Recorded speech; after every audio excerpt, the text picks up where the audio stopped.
Cette hebdo, édition du dimanche 13 juin 2021. Bien le bonjour à tous et merci d'être sur STV. À la faveur d'une ordonnance du président de la République signée lundi dernier, le budget 2021 de l'État du Cameroun a été revu à la hausse.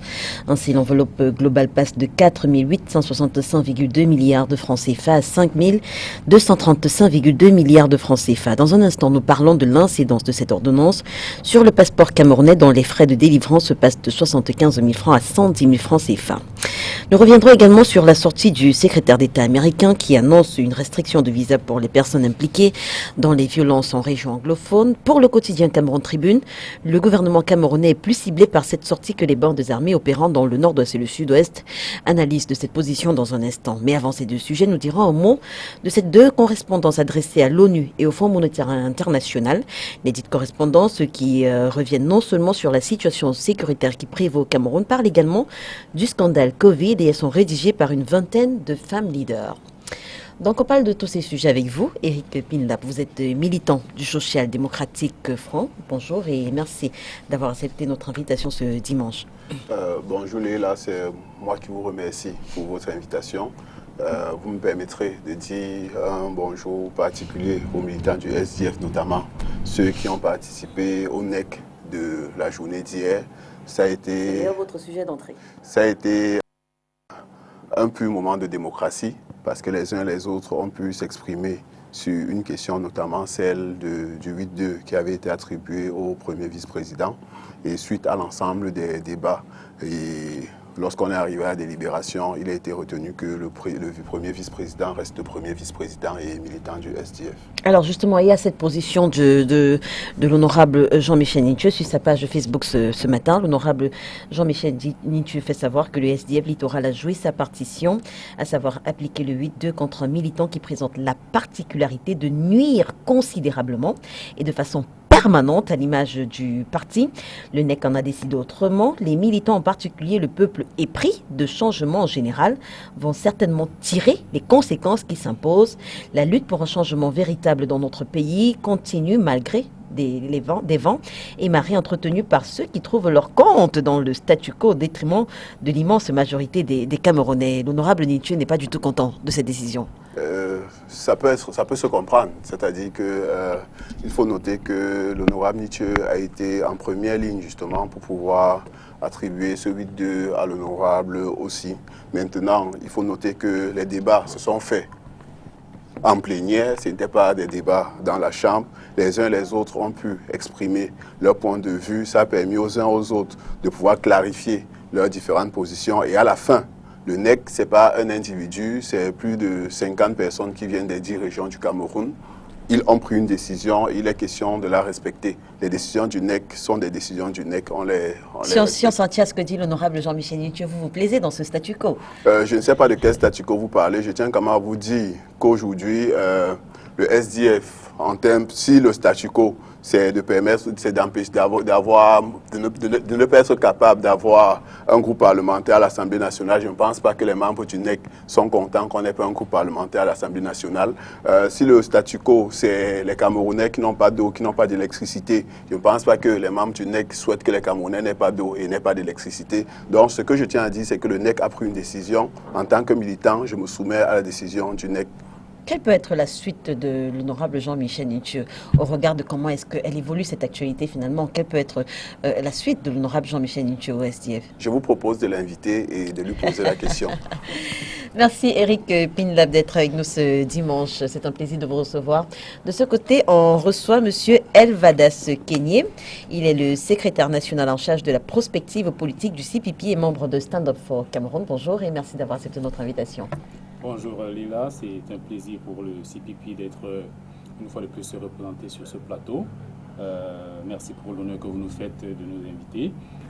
Nous avons appris et nous avons vu cette vidéo virale qui circule sur les réseaux sociaux du jeune Abel Itembe qui a proféré des injures grossières et qui par la suite a été arrêté. Ça nous a beaucoup interpellés, mais nous aurons souhaité qu'on puisse comprendre l'origine de sa colère, l'origine de cette colère-là qui a conduit à proférer ces injures, ces grossières injures à l'endroit de certains ministres vous savez, en tant qu'être humain, ce n'est pas acceptable de voir les parties intimes de sa maman ou bien sa maman être injurée comme ça sur les réseaux sociaux. Mais nous pensons que les détournements multiples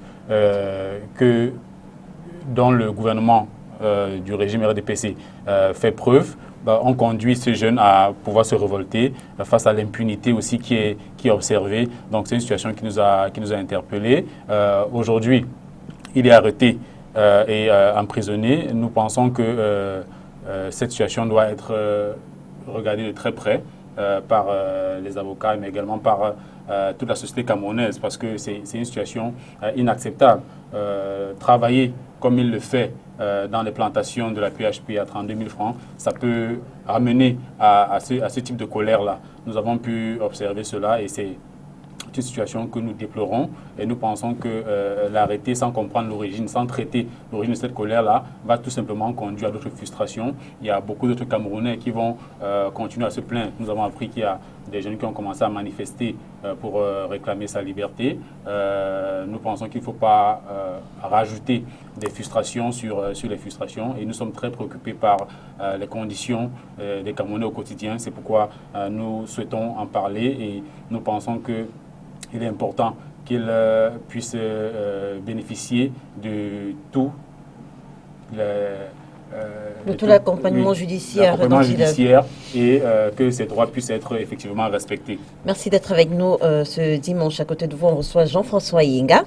Il est militant du Rassemblement démocratique du peuple camerounais. Il est également conseiller municipal à la mairie de Mbankomo. Bonjour et merci d'être avec nous ce dimanche. Merci, bonjour Léla, bonjour à tous vos millions de téléspectateurs. Et c'est moi qui vous remercie pour la confiance renouvelée envers le RDPC.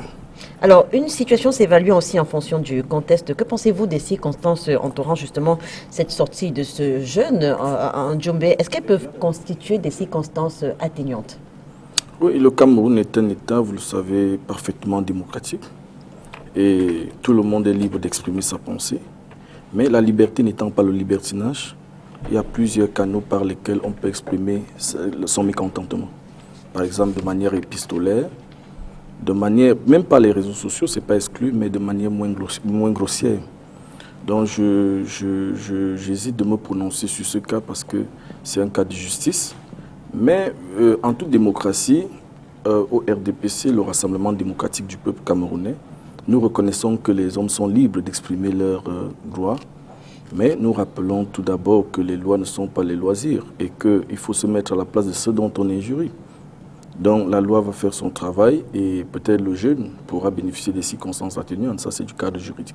Alors, vous êtes un jeune et Elvadas Kenyé faisait savoir tout à l'heure qu'il y a des jeunes qui essayent de se regrouper pour revendiquer justement la libération du jeune homme interpellé. Si les faits s'étaient déroulés à Mbankomo, où vous êtes justement conseiller municipal, est-ce que vous aurez fait partie de ces jeunes qui se mobilisent pour demander la libération du sieur Abel?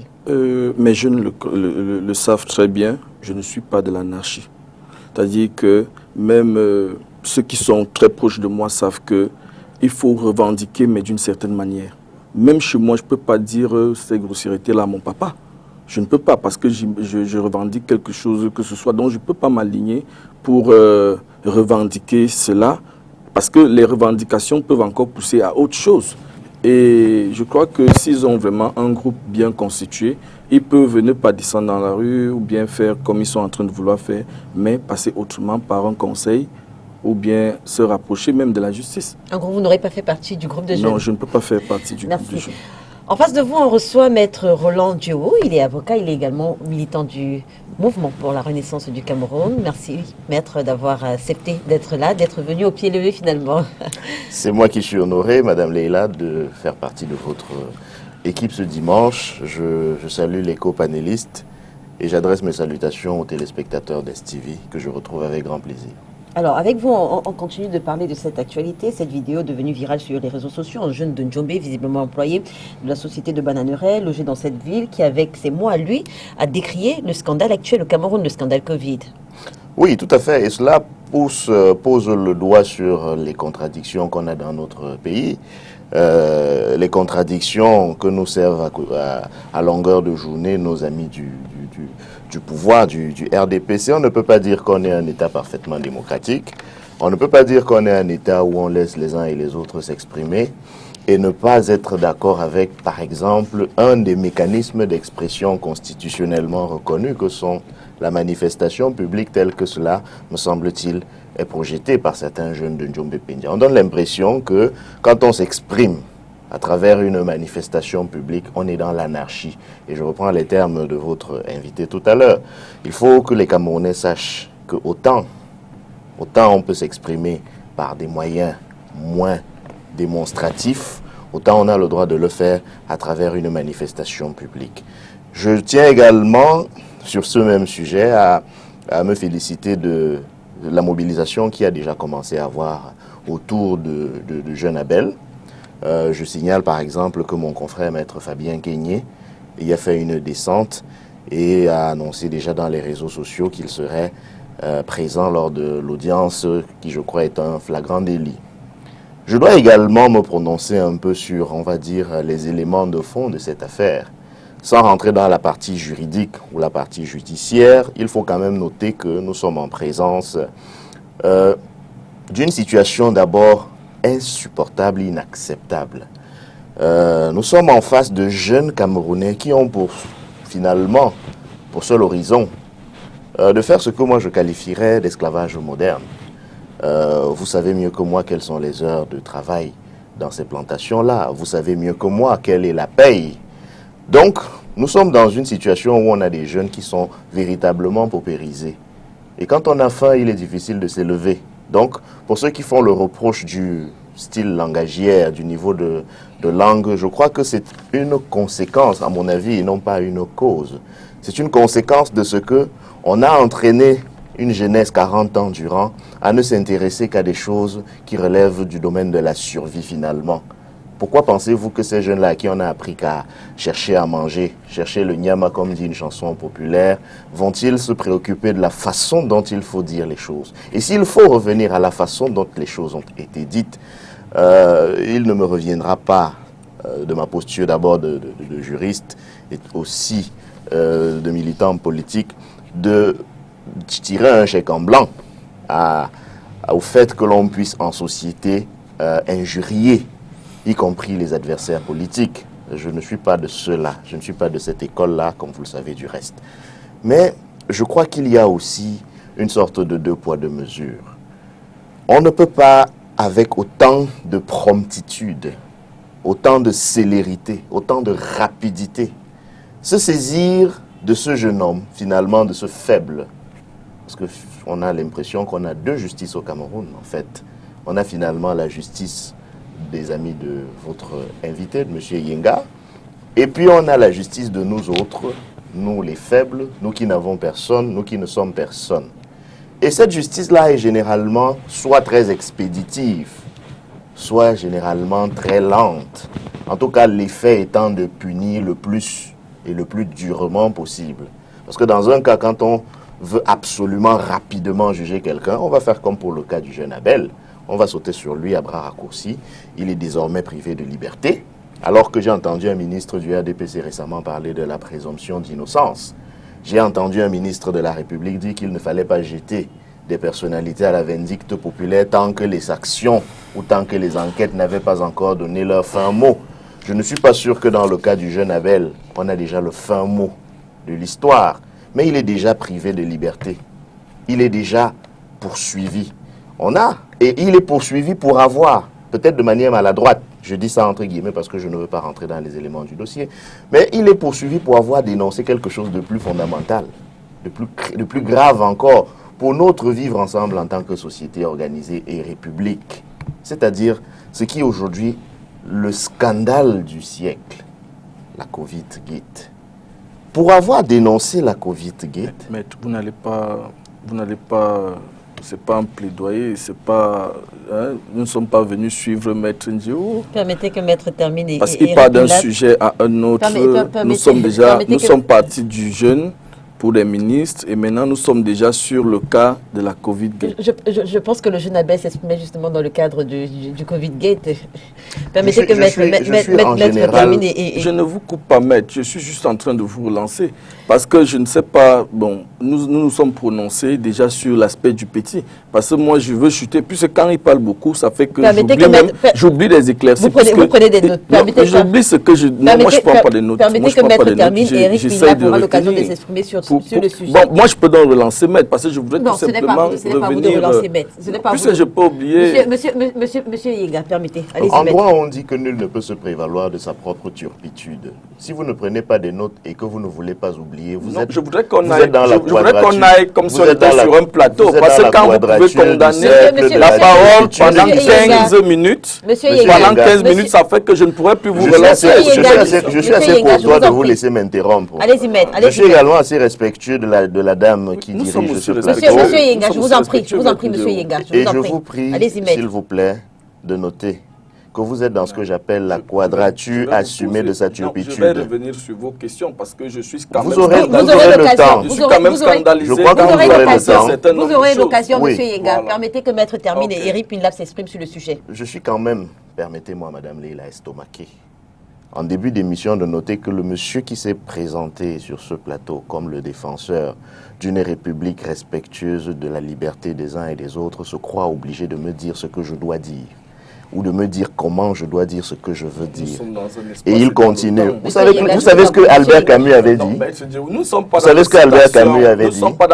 Il avait dit que la bêtise insiste toujours. Si vous me laissiez terminer, vous auriez déjà eu la parole. Je ne sais pas. Il faudra nous dire comme ça, on s'assoit et on suit l'évangile de Saint Maître Dieu. Ça doit faire 2 minutes que... Je ne sais pas. Si vous croyez que nous sommes venus suivre l'évangile de Saint Maître Dieu, on s'assoit et puis on croise nos bras, on suit dans l'évangile et à la fin de l'émission, on se salue et puis on s'en va. Puis ça fait quand même 7 minutes qu'il a la parole. J'ai l'impression que vous êtes le seul démon sur ce plateau et que mes paroles ont l'effet de l'eau bénite seulement sur vous. Parce que ce que vous n'avez pas pu noter, j'emprunte votre formule de Saint Maître Roland Dieu. Si j'ai cette sainteté, peut-être, cela n'a d'effet que sur le démon qui s'agite. Il n'y a qu'un seul démon qui s'agite. Terminez, Maître Roland Dieu. Je termine en disant que nous sommes dans la théorie du hors-sujet permanent parce que, au lieu de s'attaquer au problème de fond précisément qui est soulevé dans la vidéo du jeune Abel, vous savez, vous ne pouvez pas m'embrouiller, je reviens exactement là où j'étais. On choisit de s'attaquer à celui qui dénonce, au fou du village en fait. Le fou du village annonce la mort du chef. Au lieu qu'on s'interroge pour savoir si effectivement le chef est mort ou il vit encore, on arrête le fou du village et on se met à le bastonner. C'est exactement ce qui arrive au jeune Abel. Heureusement que ce jeune Abel n'est pas militant du MRC, on aurait tout dit. Donc, pour ne pas faire fuir tous les démons de M. Yenga, je m'arrête là. Quand on a faim, il est difficile de s'élever. Maître Roland Dieu souligne par ailleurs ces employés qui parfois touchent moins que le SMIC au Cameroun. Circonstance atténuante ou pas? Quelle est votre position? Justement, déjà, il faut noter que lorsque quelqu'un touche moins du SMIC, c'est-à-dire que le SMIC, c'est déjà 36 000 et je ne sais pas combien, ça n'atteint pas mon loyer. Je vous le dis comme il est. C'est-à-dire que pour vivre à Douala, tu ne peux pas avoir une famille et avoir un loyer de 36 000. Sauf si tu veux aller franchement vivre dans l'eau, comme on dit souvent au quartier. Donc, voilà un individu qui touche moins du SMIC, c'est-à-dire moins de 36 000. Pour travailler 10 heures par jour. Regardez un peu le coût horaire qu'il aurait s'il faut regarder combien il gagne à chaque heure qu'il passe dans une plantation, qui fait des bénéfices de milliards chaque année, qui bénéficie d'un certain nombre d'avantages fiscaux et même douaniers. Donc, ça c'est la réalité maintenant.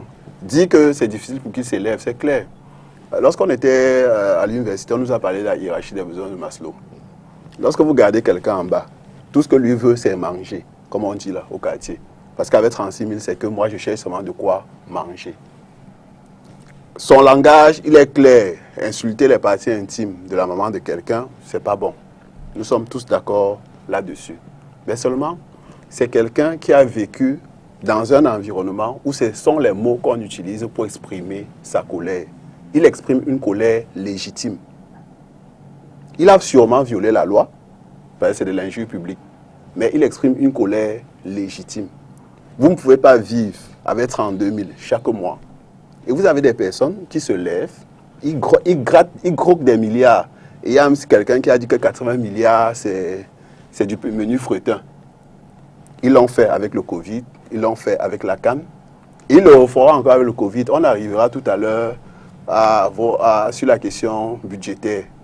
On a ajouté 50 milliards sur le fonds Covid. On en parlera tout à l'heure. C'est-à-dire qu'on a encore ajouté 50 milliards pour que les uns et les autres continuent à piller comme ils l'ont fait. Lorsque l'honorable Nietzsche a commencé à poser ce problème sur la table, on l'a traité de tous les noms d'oiseaux. Pourquoi? Parce que les gens sont en train de spolier le peuple impunément. Et entre-temps, tout à l'heure, parce qu'on parlait des injures, est-ce que vous savez que du fait qu'on a pu, dans le cas des marchés spéciaux, dans le cas du Covid, on a prévu des kits de dialyse. Mais les gens sont en train de mourir à Bertois. Les gens ont bloqué l'hôpital, le CHU de Yaoundé. Ils ont bloqué la route parce qu'il n'y a pas de kits de dialyse. Au lieu de s'attaquer à ce type de personnes qui amènent les Camerounais à perdre leur vie, parce que tout ce que ce jeune a dit, personne n'a perdu sa vie.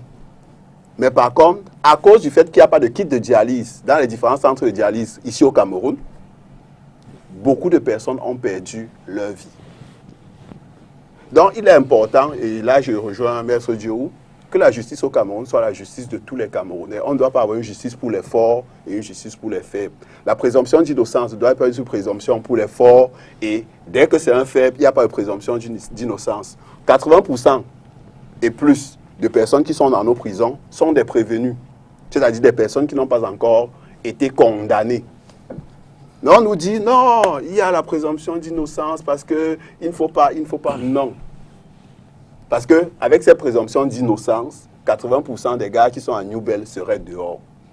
En attendant qu'on les juge, si on les condamne, on les met en prison. Si on ne les condamne pas, on les laisse en liberté. C'est ça la réalité. Il faudrait aussi penser à cette justice-là. Monsieur Kenyé, avant... Oui, je voudrais au-delà de tout ce qui se dit, je partage l'avis des précédents panélistes, dire qu'il faut se rappeler à tout temps de ce que le jeune Abel Bonda a dénoncé. Il dénonce les conditions de travail esclavagistes, c'est-à-dire travailler près de 12 heures par jour en gagnant 32 000 francs le mois. Et en gagnant 32 000 francs le mois, il ne faut pas s'attendre à avoir un langage poli, un langage qui sied aux gens du RDPC. Non, il ne faut pas s'attendre à un langage propre de celui qui gagne 32 000 francs par mois en travaillant près de 12 heures par jour. Et il faut se rappeler de ce qu'il dénonce. Il dénonce ces conditions de travail-là. Il dénonce le détournement de l'argent, de la santé des Camerounais, c'est-à-dire le détournement de 180 milliards qui devrait servir pour la santé des Camerounais, mais dont les individus ont non seulement détourné, mais en plus narguent les Camerounais en présentant cet argent dans les boîtes de nuit, en farotant, comme il se dit, cet argent-là au vu et au su de tout le monde sans être inquiété. C'est ce que le jeune Abel Bonda dénonce. Il dénonce également l'impunité dont les amis de M. Yenga ici font preuve, puisque après avoir constaté qu'il y a eu des fautes de gestion dont on ne peut pas nier, personne n'est arrêté aujourd'hui. Au contraire, on est en train de courir au FMI, prendre encore de l'argent pour que ces mêmes personnes puissent le détourner. Alors, il faut se rappeler de ce que ce jeune dénonce. Donc, il dénonce ce détournement, cette impunité, mais également cette condition de travail qui l'ont réduit à ce type de langage qu'on l'a prêté. Et c'est ce qu'il faut à tout temps se rappeler des dénonciations de M. Abel Bonda. C'est ce qu'il a fait et il a été injustement arrêté. Injustement arrêté, je crois que les photos qui ont circulé de son arrestation ont été faites dans le cadre en fait, dans la cellule. Donc, il y a peu de respect de ses droits, des droits de l'homme. Il n'y a pas eu de respect, il y a eu une violation de ses droits. Y compris de son droit à l'image. Et son droit à l'image, parce que c'est les photos de lui, les vidéos de lui, menottées et réduites à rien, comme ce qu'on a vu, sont inacceptables. Et l'insulte qu'il aurait proférée n'est pas plus grave que le détournement de l'argent, de la santé, de la vie des Camerounais. Et c'est pourquoi nous dénonçons ça. Beaucoup de Camerounais pourraient le rejoindre dans cette dénonciation, pas avec les mêmes mots, mais nous sommes tous d'accord que ces injures, ces insultes qu'il aurait proférées ne sont pas plus graves. C'est que la criminalité du détournement de l'argent de la santé des Camerounais. Alors Jean-François Yenga, cette question de Camerounais qui touche finalement moins que le SMIC au Cameroun, avez-vous l'impression que le ministère du Travail et de la Sécurité sociale prend ce problème par le bon bout? Je veux dire, les conditions de travail des employés de cette société en Djombe sont connues de tous. D'ailleurs, en son temps, Paul-Éric Kinguet, de regretter mémoire, l'avait déjà dénoncé. Les avait déjà dénoncés. Léla, votre question est la bienvenue, mais permettez-moi d'abord. Bien sûr, vous pouvez répondre à Maître Ndiaye et ensuite le scandale que je ressens au moment où il dit et précise qu'il y a une justice à double vitesse, étant donné qu'il est avocat et qu'il est censé, c'est l'avocat qui est censé conduire ce dont il appelle les faibles pour amener le juge à dire la loi. C'est l'avocat qui est notre guide de la loi, nous qui ne sommes pas du corps judiciaire. Et lorsque un avocat reconnaît qu'il y a une justice à double vitesse, ça veut dire qu'il reconnaît quand même une certaine faiblesse de la part des avocats. Parce que l'avocat est là pour défendre la cause et amener le juge, si il savait que le juge veut avoir un parti, amener le juge à dire la loi. Donc, le fait que Maître Ndiaye, moi j'ai un peu eu peur parce que je compte beaucoup plus quel mécanisme est-ce que non, attendez, l'avocat assiste à l'audience. L'avocat assiste à l'audience et à tout moment, il est tenu de demander la parole et la parole lui est donnée. La parole lui est donnée pour recadrer les faits et pour rappeler la loi même, si elle n'est pas dite conformément mais je veux dire que c'est le juge qui prend la décision finale. C'est le juge qui... Non, mais attends, il est dit qu'on peut rejeter appel. Je sais pas, je maîtrise pas trop, interjecter appel. Donc l'avocat, lorsqu'il sent que la loi n'a même pas été dite dans un tribunal, est libre de changer le tribunal avec le tribunal et aller ailleurs. Donc le fait qu'un avocat reconnaisse qu'il y a une justice à double vitesse, ça veut dire qu'il y a aussi un problème de compétence des avocats qui le reconnaît, de l'incompétence des avocats qui le reconnaît. Vous suivez? Parce que je vais citer par exemple Vergès. Vergès ne pouvait pas comprendre, ne pouvait pas entendre que son client aille en prison sous prétexte qu'un juge a un parti pris. Non, il faisait tout ce qu'il y avait de possibilités pour amener le juge à dire la loi. D'accord. Revenons donc à ma question. Donc, le SMIC, les Camerounais qui touchent moins que le SMIC. Maintenant, si vous parlez du problème du SMIC, est-ce que vous avez l'impression que le ministère du Travail et de la Sécurité sociale prend ce travail par le bon bout? Je replace les choses en contexte. Les conditions de travail des employés de cette structure en Djombe-Pendia, Paul-Éric Kinguet, on avait déjà parlé. Est-ce que vous avez l'impression que finalement, ça tient une place primordiale dans le programme du ministère du Travail et de la Sécurité sociale? Bon, moi, je n'ai pas vérifié l'information. D'ailleurs, le petit a dit qu'il touche 32 000 francs. C'est ça. Avant de parler de ça sur un plateau, il faut qu'on vérifie d'abord la véracité de ses propos. Alors, je crois que c'est le plus important. L'information, je vous la donne. Ok, si vous certifiez que là-bas, les enfants, les hommes qui travaillent là-bas touchent à 32 000 francs, bon, je conçois que c'est... Effectivement, okay, il y en a qui touchent 32 000 francs, effectivement. Bon, comment vous avez dans ces informations, Léla, comment vous avez dans ces informations en tant que journaliste d'investigation, avec tout le travail que vous êtes censé abattre en tant que quatrième pouvoir, quand vous avez dans ces informations et vous ne relayez pas, je tiens à vous rappeler que l'État, c'est nous tous. L'État, vous n'avez pas relayé. Aujourd'hui, vous avez porté le sujet sur la table concernant le petit, qui a insulté toute une république. Alors, est-ce que le ministère du Travail et de la Sécurité, ce n'est pas à vous de me poser la question. Vous devez plutôt me sortir des preuves qu'en tant que journaliste d'investigation, en tant que citoyenne même d'abord, et vous avez l'information, par exemple, que nous ne l'avions pas. Est-ce que vous êtes donc allé, ou bien vous apportez vos informations seulement sur les plateaux? Est-ce que vous êtes donc allé auprès du ministère du Travail pour dénoncer un jour là? Jean-François Yenga, est-ce que ce sont les journalistes qui doivent aller auprès du ministère? Vous êtes au quatrième pouvoir. Quel est finalement le rôle du ministère du Travail? Votre pouvoir, donc, c'est quoi? C'est de bavarder. Votre quatrième pouvoir, c'est quoi? C'est de bavarder. Jean-François Yenga, quel est finalement le travail du ministère du Travail et de la Sécurité sociale si le ministère du Travail et de la Sécurité sociale ne peut pas être au fait des conditions de travail des citoyens camerounais, des citoyens dans un État? Je crois que le ministère en fait quand même. Le ministère ne peut pas être compétent à tous les niveaux, mais le ministère en fait quand même. Et s'il savait que le jeune touche 32 000 francs, ce qui est certain, c'est que, comme l'information est déjà parvenue au niveau du ministère... Vous vous souvenez qu'à son temps, Paul-Éric Kinguet, on avait parlé? Oui. Il y a une dizaine d'années. Vous savez, l'administration, les décisions administratives ne se prennent pas comme ça, là. Il peut arriver qu'on dépose sur la table du ministre du Travail, il doit d'abord recouper l'information, voir à quel point, parce que nous-mêmes qui acceptons aussi ces salaires, lorsque vous venez travailler, vous discutez votre contrat. Ça dépend maintenant de vos compétences et vous allez dire, bon, moi je ne peux pas travailler à ce niveau. Soyons quand même aussi honnêtes. Ce n'est pas parce que nous voyons tout en noir dans notre pays qu'il ne faut pas quand même poser un jugement normatif. Je vais chercher le travail à Njombe Penja et on me fait comprendre que je vais toucher 32 000 francs. Je vois que 32 000 francs, je ne peux rien faire de 32 000 francs. Je préfère m'installer à mon compte. À Njombe Penja, il y a du terrain là-bas. Je peux moi-même défricher mes champs et planter les mêmes plantains. J'aurai mes propres plantations de plantains. Donc si ces jeunes acceptent 32 000 francs, il y a d'abord un problème qui vient de ces jeunes-là. Parce que moi, honnêtement, je m'installe en Njombe Penja, il y a du terrain là-bas. Vous savez bien que les 3 facteurs de développement, de production de la richesse sont le capital, le travail et la terre. Si vous avez la terre et que vous avez le travail en vous, vous devez normalement produire une richesse. S'il s'avère donc que vous acceptez 32 000 francs, ça veut tout simplement dire que vous-même, vous rendez difficile le travail même de l'État.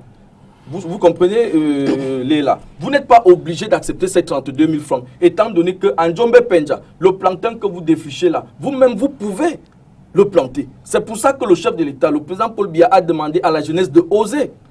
De oser en faisant peut-être les plantations. Maître Djerou va sûrement secouer la tête, il ne va pas accepter ce que je dis, parce qu'il voudrait tout simplement qu'on rejette le tort sur l'État. Nous-mêmes jeunes, nous devons aider l'État à ce niveau. Lorsque les conditions de travail ne sont pas favorables, je démissionne et je m'installe à mon propre compte. En Njombe, il y a du terrain. Il y a du terrain et tout le monde peut trouver le terrain. On a l'impression de vous entendre finalement que s'installer à son propre compte se fait sur... Non, je vais vous dire une chose. Je vais vous dire une chose. Excusez-moi de dire je, n'est-ce pas? Je suis conseiller municipal. Je travaille avec des jeunes sur le terrain, n'est-ce pas? Je travaille avec des jeunes sur le terrain. Je sais ce que c'est que mettre un projet sur pied en zone rurale. C'est-à-dire, surtout un projet de banane plantain par exemple. Puisque ces gens, c'est des jeunes qui bossent beaucoup et ils ont du terrain. Pourquoi aller défricher donc là où on te paye 32 000 francs au détriment de concevoir ton propre champ? Vous voyez qu'il y a d'abord ce problème au niveau de la jeunesse. Il faut donc guider cette jeunesse. Alors, et j'interpelle ici maintenant les élus du peuple qui sont comme moi, en Njombe Penja, vous avez cité de regretter mémoire PEC, qu'ils doivent accompagner cette jeunesse-là. Parfois, c'est un problème de vision. Ils n'ont pas une certaine vision. Donc, l'exécutif, les conseillers qui sont là-bas devraient accompagner ces jeunes à comprendre qu'ils peuvent mieux gagner en s'installant à leur compte que de s'installer. Alors, Jean-François Yenga, est-ce que vous avez noté que vous avez été long également et vous n'avez été coupé par aucun des panélistes? Est-ce que vous l'avez noté? Je n'ai pas été très long. Non, je veux dire que vous n'avez été coupé par aucun des panélistes. J'aimerais que la réciproque quand même se fasse. Allez-y, maître. Merci infiniment, Madame Leila. Ce que je voudrais dire après votre observation, c'est qu'il y a des discours qui ont l'effet d'une torture. Malgré le fait que nous avons laissé nos oreilles être torturées pendant un bon moment, nous nous sommes fait violence. Nous avons résisté à l'envie d'arrêter le scandale. C'est fort quand même, oui, j'assume. Vous savez que j'assume toujours ce que je dis. Nous avons résisté à ce qui correspond à la définition du charlatanisme, surtout quand on a voulu parler du droit, de l'avocature, de la justice. Vous savez comment on définit un charlatan? C'est celui qui se proclame expert des choses qu'il ne connaît pas. C'est exactement ça, un charlatan. Donc, on a une question qui est précise. Que fait le ministre ou le ministère pardon, du Travail lorsque une entreprise qui n'est pas du domaine informel, une entreprise qui est de la plus formelle qui soit, une multinationale du reste, emploie en son sein des Camerounais et leur paye moins que le SMIC. Je veux dire que vous n'avez pas besoin de faire un travail de journaliste pour mettre ça sur la place publique.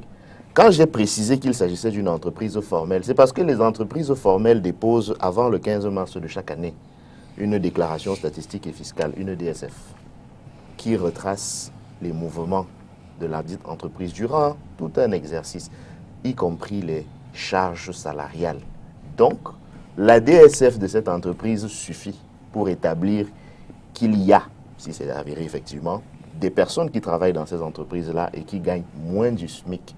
C'est une question de données factuelles, de papier, avant même que ce ne soit un problème social.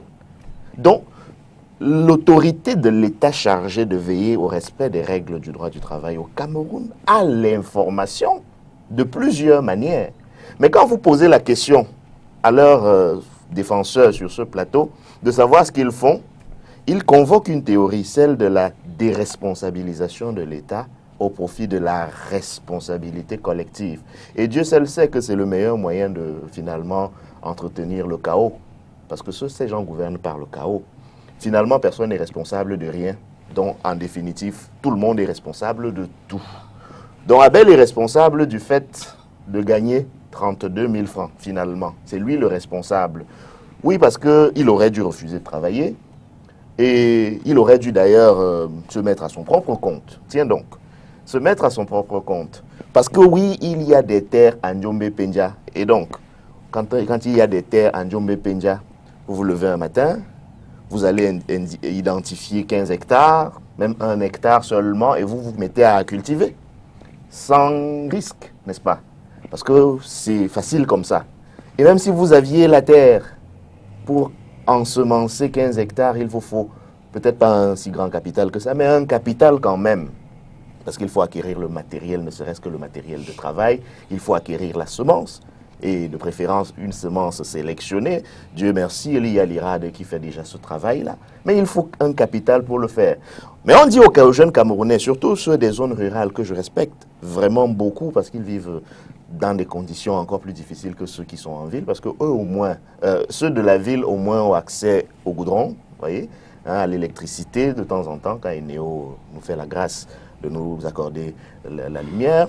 Ils ont parfois de l'eau, quand les robinets ne sont pas à sec. Ils ont Internet, mais en zone rurale, c'est la croix et la bannière pour ceux qui ont choisi de ne pas faire l'exode rural et donc qui y vivent. Vous leur dites que c'est leur faute s'ils sont payés 32 000 francs. Vous leur dites que c'est leur faute s'ils ne peuvent pas être des entrepreneurs, des auto-entrepreneurs agro-pastoraux. Mais vous ne leur dites pas où est-ce qu'ils trouvent le capital pour faire ça. Vous ne leur dites pas quelle est la politique que l'État a mis en place pour faciliter l'entrepreneuriat agro-pastoral jeune. Vous ne leur faites pas le bilan de ce qui a été mis en place parce que oui, monsieur Yenga, je sais qu'il existe qu'il a existé le PAGER-U, le PIACI et autres. Mais si vous regardez de près comment ces fonds ont été gérés finalement, ça revient à ce que j'ai dit pour la justice. Il y a des choses qui se font au Cameroun toujours à un peu plus de 2 vitesses. Il y a les uns et en fait il y a les autres. Et je suis désolé, monsieur Yenga, l'État ce n'est pas nous. Je suis désolé parce que, au moins en droit, l'État est ce qu'on appelle une personne morale. Donc, elle a une personnalité juridique distincte de celle de ceux qui la composent. On peut être membre de l'État sans être l'État. M. Yenga ne sait pas faire la différence entre le contenant et le contenu. On n'est pas l'État, on est dans l'État.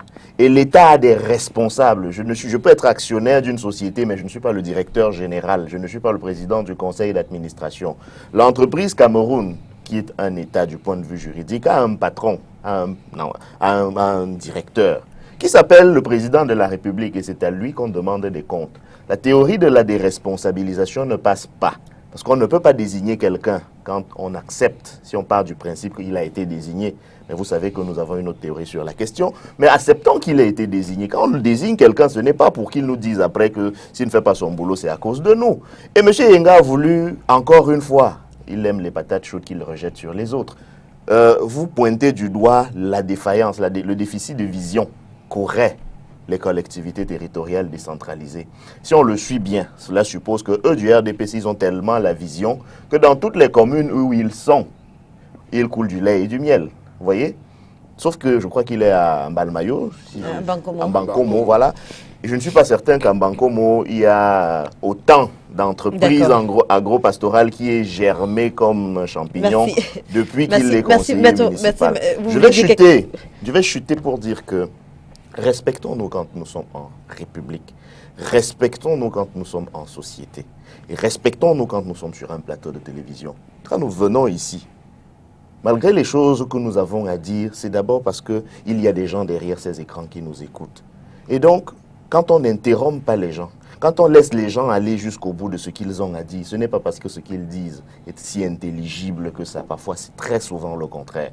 Donc, je le dis pour que, à l'avenir, que ceux qui m'interrompent sur ce plateau sachent que je ne vais pas me laisser faire. Je ne vais pas leur donner la fleur. Merci, Maître Roland Dio. Alors, plaidoyer à l'ONU et au FMI, 20 femmes dont Edith Kabangwala et Harriet Ekouin ont écrit à l'ONU le 3 juin dernier pour dénoncer la situation qui prévaut au Cameroun. Elvadas Kenyé, sauf qu'ensuite on a eu cette sortie d'Henriette Ekouin qui n'assume pas totalement ce qui est dit finalement dans les deux correspondances.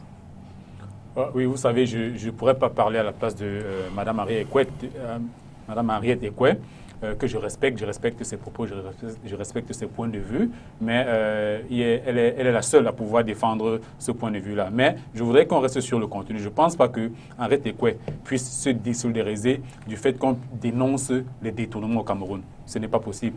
Madame Henriette Ekouin, qui a beaucoup combattu pour le respect des libertés, pour le respect de l'intérêt des Camerounais, ne peut pas se mettre en marge de la dénonciation des détournements qu'il y a au Cameroun, ne peut pas se mettre en marge de la protection de nos frères et sœurs du Nord-Ouest et du Sud-Ouest. Donc, je ne veux pas revenir dessus, mais je veux rester sur le fond de la question, qui est cette lettre-là qui a été adressée par 20 femmes et qui a été soutenue par d'autres organisations non gouvernementales et de la société civile au Cameroun. Donc, ces femmes ont écrit une lettre qu'elles ont présentée à la presse le jeudi 3 juin 2021, dans laquelle elles dénonçaient l'endettement irresponsable que le Cameroun était en train d'engager, parce qu'il faut rappeler que la récente mission du FMI au Cameroun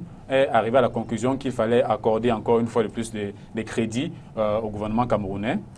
Et ces femmes ont tenu à rappeler au FMI que les exigences qui avaient été fixées au départ par le FMI pour accorder le premier prêt au Cameroun n'ont pas été respectées. Les garanties données par le gouvernement camerounais quant aux procédures de gestion de ce crédit-là n'ont pas été respectées, parce que le ministre des Finances avait par exemple indiqué qu'il y aurait des audits, il y aurait une audit globale, mais également qu'il y aurait un compte rendu de la gestion. Mais finalement, de ce que nous savons aujourd'hui, les premiers éléments font état de ce qu'il y a un vaste détournement qui a été orchestré de ces fonds-là. Et les femmes camerounaises ont estimé qu'on ne peut pas continuer à s'endetter, prendre de l'argent. Ça fait un audit général des premiers fonds qui ont été accordés au gouvernement camerounais. On ne peut pas accorder un deuxième prêt. On ne peut pas accorder un prêt sans que les responsables qui ont géré cet argent et qui ont fait preuve de détournement puissent être punis, parce qu'il s'agit de prendre des prêts, d'accorder aux mêmes personnes qui ont déjà mal géré le premier prêt et de s'attendre à des résultats différents. Et après, on aura encore des jeunes comme Abel qui vont dénoncer cela, parce que c'est de ça qu'il s'agit. Donc, il s'agit de dénoncer cet endettement irresponsable dont fait preuve le gouvernement camerounais. Donc, ces femmes ont dénoncé cela et nous les soutenons. Nous soutenons cette initiative-là parce qu'il faut arrêter cette course effrénée à l'endettement. L'endettement non productif pour ce qui est du cas du Cameroun, pour que cet argent puisse être détourné. Et il faut rappeler que le FMI n'est pas en contrat avec des individus.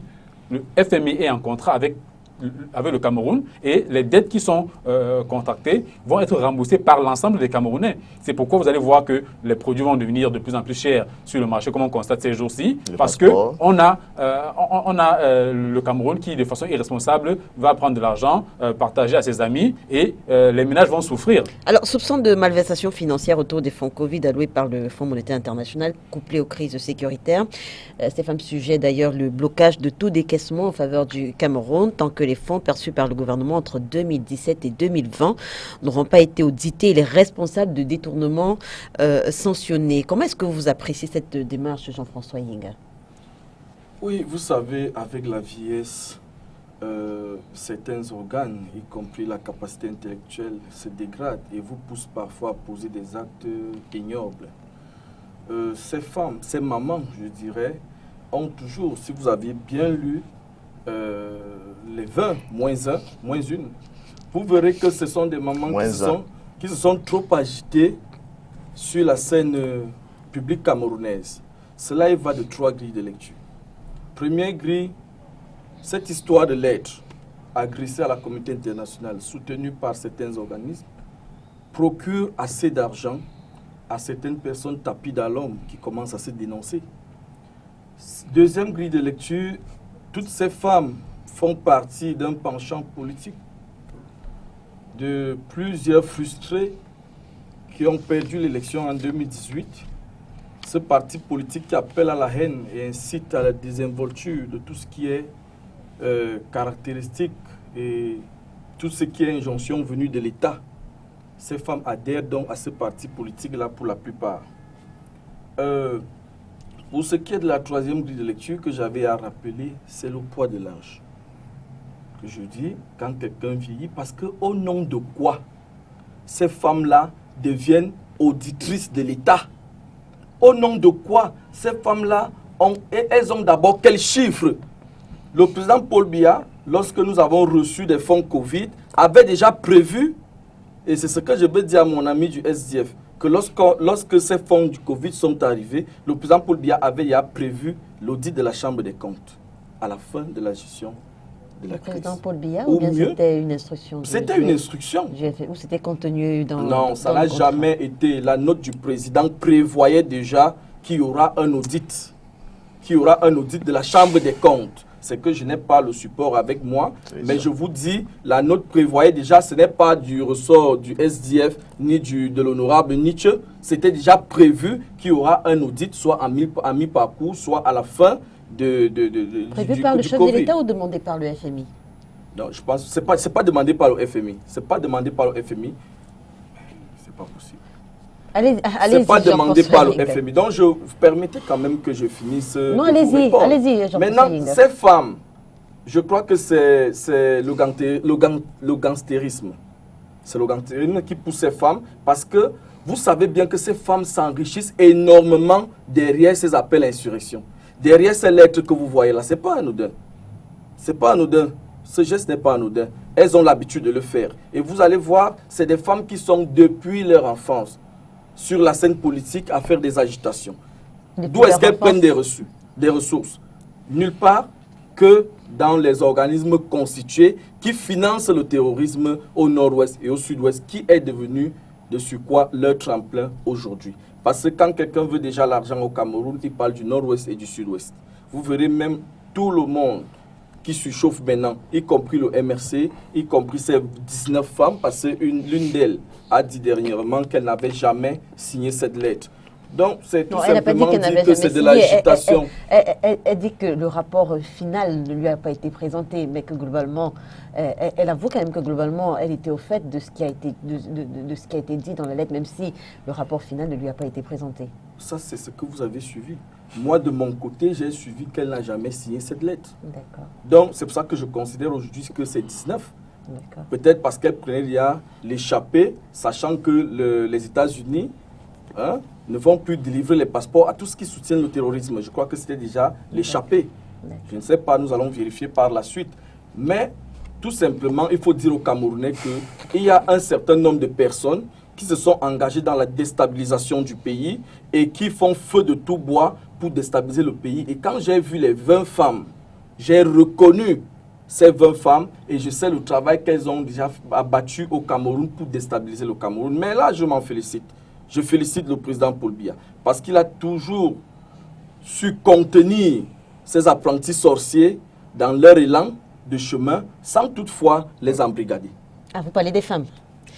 Eric Pinlab, de notre côté, on a ce communiqué de quelques femmes du céréal qui se désolidarisent de l'initiative en qualifiant d'activistes irresponsables et antipatriotiques la démarche des signataires des deux correspondances qui n'aurait d'ailleurs pour objectif que la quête de visibilité et de positionnement sous le fallacieux prétexte de défense des intérêts du peuple camerounais. Un commentaire.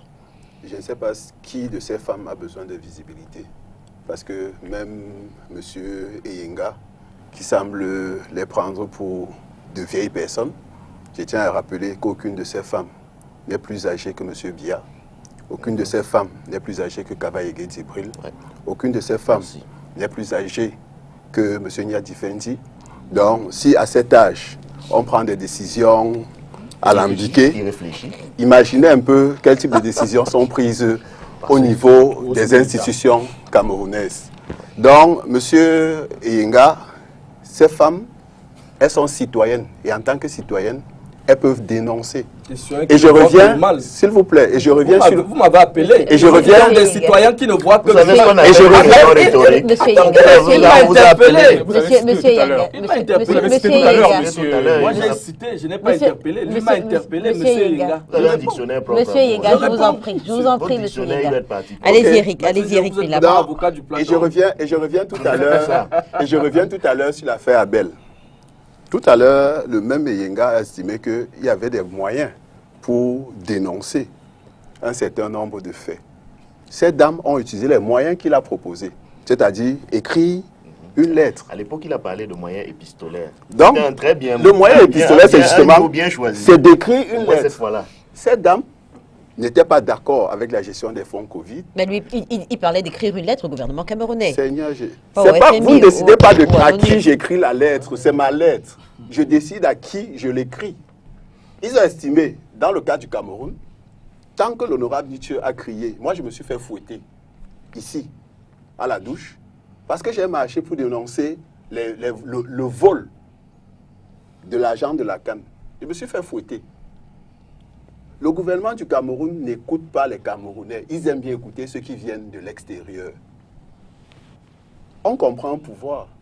Ce pouvoir a besoin des personnes extérieures pour financer ses activités. Il est question d'aller dire à celui qui finance que l'argent que tu as donné là, nous attendons qu'on te rende des comptes avant que tu donnes encore l'autre. C'est ce qui est dit au FMI. Ce qui est dit à l'ONU, c'est que nous ne souhaitons pas que tu envoies un casque bleu au Cameroun. Et pour ne pas envoyer un casque bleu au Cameroun, il est question de régler le problème maintenant. Parce que tu es en RDC depuis plus de 15 ans. Ça n'a rien produit en tant que casque bleu. Vous êtes au Mali depuis près de 10 ans en tant que casque bleu. Vous êtes en RCA depuis près de 10 ans en tant que casque bleu.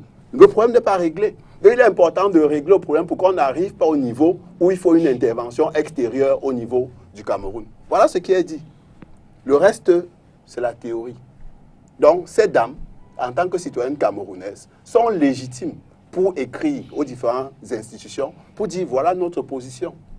Elles ont été soutenues par 20 autres organisations de la société civile.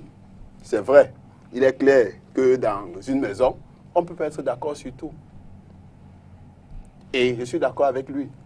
La crise dans les régions du Nord, la crise dans les régions du Nord-Ouest et du Sud-Ouest sont utiles pour un certain nombre de personnes du régime. Vous savez que le fait que la crise persiste, ça les arrange. Ils s'enrichissent. Parce qu'il y a un enrichissement illicite qui existe. On a parlé, on a eu un accident au niveau de la falaise où il y avait des personnes qui transportaient du carburant pour quitter, pour venir à Douala, passant par l'ouest. Ils étaient accompagnés par un certain nombre d'éléments de nos forces de sécurité et de la douane. Voilà la réalité des faits. Il y a des trafics qui se font et justement, toutes ces personnes sont d'accord pour que la situation reste telle qu'elle est parce qu'ils trouvent leur compte. Donc, on ne peut pas venir dire à ces femmes, vous n'avez pas le droit de vous exprimer, même si, pour moi, je pense que ça ne va pas produire d'effets particuliers et on en parlera tout à l'heure lorsqu'on va aborder la question de l'ordonnance pour réviser le budget. Alors, Maître Roland Diou, un proverbe dit ce que femme veut, Dieu veut. Mais qu'est-ce qui se passe lorsque les femmes n'arrivent pas à parler d'une seule et même voix pour des sujets aussi sensibles que la crise dans le nord-ouest et le sud-ouest? C'est parce que si on vous explique le Cameroun et que vous le compreniez, c'est qu'on vous l'a mal expliqué. On est dans un pays particulier, on est dans un pays compliqué. Et je ne peux, à mon avis, que féliciter ces dames, ces mamans. Lesquelles? Celles qui dénoncent les crises ou alors celles... Si on vous dit que j'ai félicité ces inconnus du Sérail, c'est du Sérac, vous allez croire, Madame Leila, vous qui connaissez un peu le champ politique camerounais. Non, c'est pas possible. Je félicite ces braves dames qui ont dénoncé là où il faut, en tout cas là où cela peut être entendu, c'est-à-dire aussi bien au niveau du Fonds monétaire international qui est le pourvoyeur de fonds. Parce qu'il faut rappeler qu'elles n'ont pas écrit au FMI pour le plaisir d'écrire au FMI. Il s'agit bien de fonds mis à la disposition du Cameroun par le FMI. Elles ont écrit aux Nations Unies, pas à une puissance quelconque, non, à l'Organisation des Nations Unies qui nous appartient tous, dès lors qu'on veut croire à la communauté internationale des États. et dès lors qu'on se rappelle que les Nations Unies ont été mises en place pour assurer dans le monde la paix et la sécurité. Donc, elles ont écrit aux Nations Unies pour dire qu'il y a un problème de paix et de sécurité au Cameroun. Il y a un problème dans les régions anglophones du Cameroun, dans le nord-ouest et le sud-ouest. Un problème qui perdure. Un problème qui ne trouve pas de solution politique et donc qui risque d'entraîner des solutions qu'on ne souhaite pas. Cela a été rappelé tout à l'heure parce qu'on l'a bien vu ailleurs que l'intervention des casques bleus n'est pas souvent la fin des misères. Elles interpellent donc ceux qui sont supposés précisément régler les problèmes de sécurité internationale et précisément le Conseil de sécurité des Nations Unies afin que celui-ci, qui ne s'est pour le moment pas encore vraiment penché sur la question à part à travers une réunion informelle, que ce Conseil prenne effectivement le taureau par les cornes. Mais quelles peuvent être les retombées justement de ces deux nous sommes dans la démarche tribunicienne, nous sommes dans le plaidoyer. Le plaidoyer a ceci de particulier qu'il interpelle. Il est un peu dépourvu de moyens de contrainte. Mais vous savez aussi que c'est l'opinion, c'est la force de l'opinion publique qui peut amener à un certain nombre de mutations. Donc, au moins pour ce que ça vaut, je n'aimerais pas que nous banalisions le fait qu'il y ait eu des dénonciations. Je n'aimerais pas que nous banalisions le fait que ces femmes aient pris leurs responsabilités. Parce que c'est ce qu'on ne voit pas beaucoup dans notre société. On ne voit pas les gens prendre leurs responsabilités. Donc, moi, je ne peux ne pas me féliciter du fait que ces femmes aient pris leurs responsabilités. D'ailleurs, je souhaite qu'elles soient suivies par d'autres femmes encore. Pourquoi pas les femmes de médias, tenez donc, etc., etc. Parce que plus il y aura du monde à demander qu'il y ait la fin de ce qui est une crise fratricide et insupportable. Mais vous savez également que les autres femmes qui ont produit le communiqué, dont Justine Tifo, peuvent également être suivies par... Oui, bien sûr, nous sommes dans la bataille de l'opinion, mais regardons cela à l'épreuve des faits. Crédible, je vais vous prêter le mot. Allez-y, maître. Vous terminez d'ailleurs. Un des mots encore parlé. Allez-y, maître. J'ai cru entendre des voix. Je disais que il y a la bataille de l'opinion. Celle qui estime qu'il faut, peut-être pas en utilisant le même registre linguistique que M. Yenga tout à l'heure, parce que je me suis demandé s'il n'allait pas finalement utiliser une formule qui a fait débat à un moment donné, la sénescence, vous savez. C'est même injurieux à la limite de penser que, de traiter des gens qui s'expriment simplement de fous, de dégénérescents mentaux, simplement parce qu'on estime qu'on n'est pas d'accord avec ce qu'ils ont écrit. Vous voyez le niveau de bassesse qu'on peut atteindre quand on est communicant de certaines formations politiques. Et on a l'audace, le courage, l'outrecuidance de critiquer le jeune Abel. Quand on est incapable, lorsqu'il y a un débat citoyen sur la place publique, d'attaquer les arguments de fond, on attaque les personnes, on dit qu'elles sont vieilles, qu'elles sont de vieilles femmes. Vous voyez ça? Qu'elles sont des sorcières, des apprentis sorciers. C'est vous qui avez corrigé en disant qu'il s'agissait des femmes. Donc, merci. On ne s'est pas rendu compte qu'on a traité des femmes d'apprentis sorciers, même la concordance, non, même comment on appelle encore ça? C'est une expression. C'est une expression utilisée par mon vous vous êtes senti concerné. Je ne parlais pas de vous, sauf si vous vous sentez concerné. Et je termine en disant que la société camerounaise doit apprendre à se souder derrière les phares qui portent les causes. Parce que les causes qu'ils portent, ces phares, ne sont pas pour eux-mêmes. Je reprends l'argument de M. Yenga sur l'âge. C'est pour dire précisément que s'il ne s'agissait que de ceux-là, à titre personnel, je ne crois pas que ce serait nécessaire qu'elles se mobilisent. Si ces gens se mobilisent, comme d'autres, sur la scène politique, c'est précisément parce qu'ils pensent qu'un meilleur Cameroun est possible. Et ce meilleur Cameroun-là n'est pas forcément pour eux-mêmes, parce que beaucoup d'eau a déjà coulé sous les ponts. Alors, le secrétaire d'État américain a annoncé le 7 juin la restriction des visas pour les personnes qui œuvrent contre la résolution pacifique de la crise dans le nord-ouest et le sud-ouest. Et Monsieur Kenyé, quelle réflexion vous inspire cette sortie? Oui, déjà, je voudrais rappeler que je peux comprendre la difficulté de M. Yenga de défendre l'indéfendable parce qu'il est assez difficile de justifier autant d'incompétence de la part du régime du RDPC. Et je comprends l'agitation dont il fait preuve sur ce plateau lorsqu'on parle, mais il n'est pas obligé de parler parce que il n'a plus rien à dire. Revenons sur la sortie justement du secrétaire d'État. Les Camerounais qui nous écoutent. Donc pour revenir sur... vous l'avez dit 3 fois. S'il y a un autre argument, sortez-le. Allez-y, revenons. Le CPP n'a que 15 militants. Revenons à la sortie du secrétaire d'État américain. Vous n'êtes réduit qu'à ça. Monsieur Yenga et Maître Roland Diouf. Monsieur Kenya a la parole, allez-y. Alors maintenant que M. Yenga s'est un peu calmé, je vais donc continuer à parler. Donc, pour dire que nous comprenons bien la sortie des États-Unis qui rejoint déjà ce que le Stand Up for Cameroun, le CPP et d'autres organisations ont demandé depuis, c'est-à-dire essayer de commencer à appliquer des sanctions ciblées pour tous ceux qui encouragent cette guerre fratricide dans les régions du Nord-Est et du Sud-Ouest. Parce qu'il faut le reconnaître, beaucoup de nos compatriotes encouragent cet extrémisme. Parce qu'il y a un extrémisme de la part du gouvernement, parce qu'il y en a qui encouragent cette guerre de par les propos qu'ils tiennent, de par les moyens, de par les décisions qu'ils prennent au quotidien.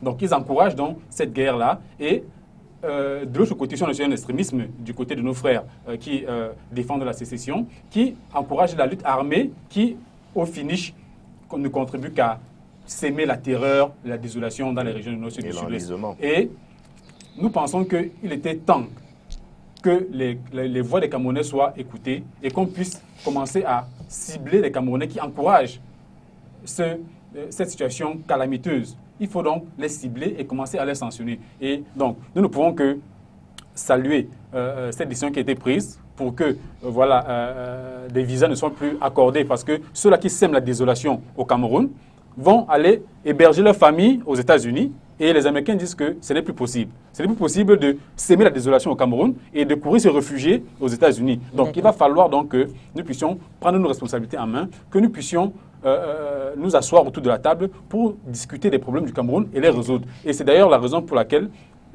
les femmes que vous avez citées tout à l'heure ont écrit à l'ONU pour dire qu'il ne faut pas laisser la situation pourrir pour par la suite envoyer les casques bleus au Cameroun parce que M. Pinglap le soulignait déjà tout à l'heure. On a vu les résultats qui ont été produits en RDC, en RCA, au Mali. Il n'y a pas de résultats visibles quant à la présence de ces casques bleus-là. Et nous ne voulons pas de ces casques bleus au Cameroun. C'est pourquoi il est temps de dénoncer et de féliciter parce que, au-delà des sanctions de restriction des visas prises par les États-Unis, il faut que les autres États, comme l'Union européenne, puissent également prendre ce type de sanctions parce qu'il va falloir à un moment donné que nous puissions nous asseoir autour de la table pour prendre les décisions qu'il faut pour résoudre définitivement cette crise. Éric Pinglap, avant Maître Roland Diouf, comment est-ce que vous analysez cette sortie? Est-ce qu'on peut la classer dans le sillage des victoires de la diplomatie camerounaise? Déjà, il faut noter que ce n'est pas la première sortie des États-Unis. Le Cameroun est sorti de l'AGOA, qui était justement un mécanisme de facilité pour nos exportations vers les États-Unis à cause justement de la crise dans les régions du Nord-Ouest et du Sud-Ouest. Maintenant, sur la sortie des Américains, moi, j'ai quelques réserves parce que Chris Sanou est aux États-Unis, Sako Ekome est aux États-Unis, Eric Tato est aux États-Unis. Et ce sont des personnes, pour le cas d'Eric Tato, il a carrément une chaîne de télévision de propagande de la cause sécessionniste et il encourage qu'on puisse tuer des personnes au niveau du Cameroun. Et il est aux États-Unis. Donc, vous rejoignez la position du gouvernement camerounais qui estime que les pays au-delà de ça, ce n'est pas la question de rejoindre la position du gouvernement ou pas. C'est qu'il faudrait qu'on soit également conséquent. Si les États-Unis sont dans une logique d'accompagner le Cameroun dans la résolution de la crise, qu'elle le soit de façon vraiment effective. Que ces personnes, à défaut de les interpeller, mais qu'on puisse au moins les amener à échanger, à discuter avec l'État du Cameroun. Parce qu'ils sont là-bas. Tout à l'heure, il parlait également de l'Union européenne. Je tiens à dire que Ayabacho est en Norvège avec toute sa famille.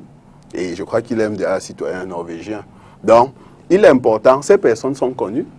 Et justement, on a demandé, en tout cas, nous souhaitons qu'il y ait un réel dialogue entre les leaders politiques de la cause sécessionniste et l'État du Cameroun pour mettre fin à cette crise. Parce que c'est une crise politique qui a besoin d'une solution politique. Parce que le niveau militaire, on a un enlisement sur le plan militaire. Et on ne peut pas continuer comme ça. Ce sont nos frères, ce sont nos sœurs qui meurent tous les jours. Ça, c'est un élément. L'autre élément, c'est que, au-delà de ça, le nord-ouest et le sud-ouest et même l'extrême nord ont été classés zones économiquement sinistrées. Aujourd'hui, on a beaucoup de mal à trouver des ressources pour gérer notre budget. Parce que, comme je disais, on parlera de ça tout à l'heure. Tout simplement parce que nous avons 3 zones déclarées économiquement sinistrées. Ça signifie que l'État ne collecte pas d'impôts dans les régions du nord-ouest et du sud-ouest. Or, c'était environ 30% de l'économie camerounaise. Le sud-ouest, c'était un des principaux pourvoyeurs de devises avec la CDC, mais également avec la production du cacao. Le sud-ouest est la principale zone de production du cacao au Cameroun. Donc, il est important que cette zone retrouve un peu de quiétude. La sortie des États-Unis, nous espérons que ça va aller dans le bon sens, mais seulement il est aussi important que ces puissances-là accompagnent réellement le Cameroun dans la résolution de cette crise, que ce ne soit pas des déclarations pour faire des déclarations. Il est important qu'ils accompagnent parce qu'une bonne partie des leaders sécessionnistes vivent dans ces pays-là. Alors, Maître Roland Djo, qui sont à votre avis les principales cibles de cette sortie? Je ne vais pas me lancer dans un exercice de divination. Je vais attendre de voir que cela soit officiel et peut-être qu'on commentera une fois que cela est fait. Et donc, je vais m'associer aux réserves qui ont été formulées tout à l'heure relativement à la sortie américaine pour dire qu'effectivement, il faut toujours noter que nous parlons là de la position d'un État, d'une puissance en particulier, et que dans le domaine des relations internationales, il n'y a pas d'amis, il n'y a que des intérêts. Peut-être que cette sortie américaine obéit à l'intérêt du moment, de la même manière que on a vu M. Biya recevoir l'ambassadeur de France et dire au sorti, et on a entendu dire au sorti de là que les liens se sont renforcés. Peut-être qu'on est dans une bataille diplomatique qui s'annonce avec des poids et des contrepoids qui se mettent en musique. Mais sur la question de fond, je pense qu'il faut également se féliciter de ce qu'il y ait quand même des choses qui bougent. On espère que ces choses qui bougent là contribueront à aboutir à ce que nous demandons tous. Et ce que nous demandons tous, malheureusement, n'est pas bien sorcier, mais on n'arrive pas à y parvenir. C'est simplement que l'on puisse régler nos problèmes en grands garçons, c'est-à-dire entre nous, citoyens, autour d'une table, de la manière la plus inclusive qui soit et la manière la plus sincère qui soit. C'est ça qui nous manque en tant que Camerounais. Et je crois qu'il faut que nous soyons affligés de noter que nous ne sommes pas capables au XXIe siècle de nous asseoir autour d'une table et de discuter de nos problèmes, alors même que les conséquences ne sont plus théoriques. Les conséquences sont désormais factuelles. Si on est obligé d'emprunter encore, c'est bien parce que nous n'avons plus de ressources. Si nous sommes obligés de déclarer nous-mêmes, parce que c'est la loi des finances qui déclare le nord-ouest, le sud-ouest et l'extrême nord, zone fiscalement, zone économiquement sinistrée. Alors, si on a nous-mêmes déclaré ça et qu'on ne veut pas trouver la solution, c'est un peu comme si on diagnostique une maladie et on fait comme si on n'a rien diagnostiqué, on refuse de prendre la thérapeutique qu'il faut. Et la thérapeutique ne peut pas être militaire comme ceux qui sont au gouvernement le pensent, parce que la preuve, c'est que nous sommes dans un enlisement sur le terrain.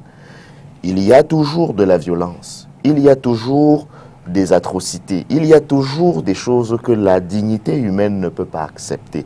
Et en plus, entre nous, Camerounais, entre frères, c'est pour ça que nous parlons de guerre fratricide. Si nous faisions l'objet d'une agression, comme on le dit en droit international, et que la défense de l'intégrité du territoire en cette circonstance-là nécessite que pour la patrie ou la mort, que nous défendions le moins de centimètres de ce territoire-là, on pourrait encore comprendre. Mais dans le cas d'espèce, il est certes question de sécession, mais avant tout, il est question d'une façon d'organiser notre pays qui n'est pas acceptée par tout le monde. Et donc, il y a des possibilités au moins d'épuiser cette voie-là avant de faire le constat de ce que, oui, bon, finalement, je crois qu'il n'y a rien d'autre à faire. Mais on n'a même pas épuisé les voies pacifiques qui permettent de s'assurer que nous ne pouvons procéder autrement que par la violence armée, que ce soit la violence armée de l'État ou la violence armée des groupes sécessionnistes. Avant que vous ne passiez la parole à M. Yenga, comme je vous vois visiblement le faire, oui, j'aimerais qu'il me réponde si j'ai mal compris. Il a plusieurs fois fait une allusion tout à l'heure me concernant. Vous savez qu'ils sont experts en attaque personnelle, en attaque ad hominem. Et il a donc utilisé une formule qui est revenue plusieurs fois, monsieur l'avocat du plateau. Donc, s'il a la bienveillance de m'expliquer ce qu'il veut dire par là, je crois que je serai parti de cette émission avec quelque chose Monsieur de plus Yenga, que pour j'ai Cameroun appris. Tribune, cette sortie rajoute à l'ambiguïté des positions de certains pays. Est-ce que vous avez la même analyse? Je veux dire, la position des États-Unis d'Amérique sur cette crise depuis 2016, est-ce qu'elle est ambiguë selon vous? Non, vous savez, le président Paul Biya, chef de l'État du Cameroun, c'est Grand-père. le chef de l'État de la République du Cameroun, s'est placé au sommet des Nations Unies en mendiant de la paix. Et il s'est arrimé à cela en convoquant le grand dialogue national. Il a pris toutes les mesures possibles, pacifiques, pour régler la crise anglophone. Il faut donc expliquer aux Camerounais que cette crise a connu des avancées. Les États-Unis en ont pris note. Le plus grave, c'est que nous sommes actuellement, je vais dire, la plupart d'entre nous qui ont pris cette crise pour tremplin. Vous avez vu la vidéo virale au maître Liscom, la présidente de mon frère en face, cotisait de l'argent. Le CPP, Kawala. Cotisait de l'argent en Allemagne. Et il disait, nous avons déjà des fonds. Vous avez vu la vidéo. Ça veut dire quoi? Ça veut tout simplement dire que la guerre est devenue une aubaine pour certains partis politiques qui s'enrichissent. Aujourd'hui donc, les États-Unis en ont pris note que la plupart des Camerounais veulent que cette guerre s'arrête. Ils ont commencé à nous aider. C'est-à-dire, mais nous leur disons merci, mais nous demandons encore plus. En d'autres termes, vous n'êtes pas d'accord avec l'analyse de Cameroun Tribune qui juge cette sortie des États-Unis d'Amérique ambiguë?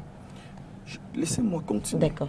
Je voudrais donc dire merci aux États-Unis, mais toutefois, je voudrais dire que nous demandons un peu plus. Parce que rétrécir le champ de délivrance des passeports, des visas, ça nous arrange, mais pas en totalité. Mais pas en totalité. Parce que, comme l'a dit mon frère du SDF, les instigateurs, les premiers instigateurs de cette crise sont aux États-Unis, sont en Europe. Donc, il faut d'abord commencer par interpeller cela. Mais toutefois, RDPC, nous disons déjà merci pour ce qui est fait. Parce que, je salue encore une fois de plus, parce que ce n'est pas un fait simple, c'est un fait diplomatique. Le chef de l'État, Paul Biya, travaille de jour comme de nuit pour réinstaurer la paix dans le nord-ouest et le sud-ouest. C'est grâce à lui que certaines puissances commencent à comprendre que cette guerre est la chasse gardée de certaines personnes. Et je fais confiance à mon champion, parce qu'il a dit la paix va régner. Et je sais que cette paix va régner. Rapidement, avant M. Kenny. Oui, je voudrais poser une question. Je voudrais rétablir une vérité sur ce plateau. Parce que ce qu'il a voulu dire, c'est qu'il y a Maître Alice Kawala et d'autres personnes qui auraient cotisé pour la cause sécessionniste. Je tiens à lui dire, sa fameuse vidéo, c'est une réunion MRC basse à Cologne. Et Mme Wala et un certain nombre de leaders politiques se sont rencontrés à Munich pour discuter des questions du Cameroun, avec l'accompagnement de la Cameroun Patriotique Diaspora, qui est une organisation de Camerounais qui vivent à l'étranger et qui ont décidé de s'asseoir pour réfléchir sur le Cameroun. Donc, la conférence de Cologne, ces personnes n'étaient pas là. Et votre vidéo, que tout le monde connaît, elle est disponible. Et vous ne les trouverez pas dans cette vidéo parce que c'était à Cologne. Par contre, elles étaient à Munich pour réfléchir sur l'avenir du Cameroun. J'ai parlé de Cologne. Allez-y, maître. Allez-y. Vous voulez dire quelque chose rapidement? Non, moi je n'ai pas de commentaires à faire sur les commentaires. Je dis juste que nous pouvons tous nous mettre d'accord sur le fait que c'est une crise qu'il faut régler et toutes les solutions, tous les accompagnements, toutes les aides de bonne volonté sont les bienvenus. Mais je suis absolument pas d'accord lorsqu'on fait passer celui qui nous dirige et qui approche 90 ans, c'est-à-dire qu'il est l'aîné de Maître Alice Combes.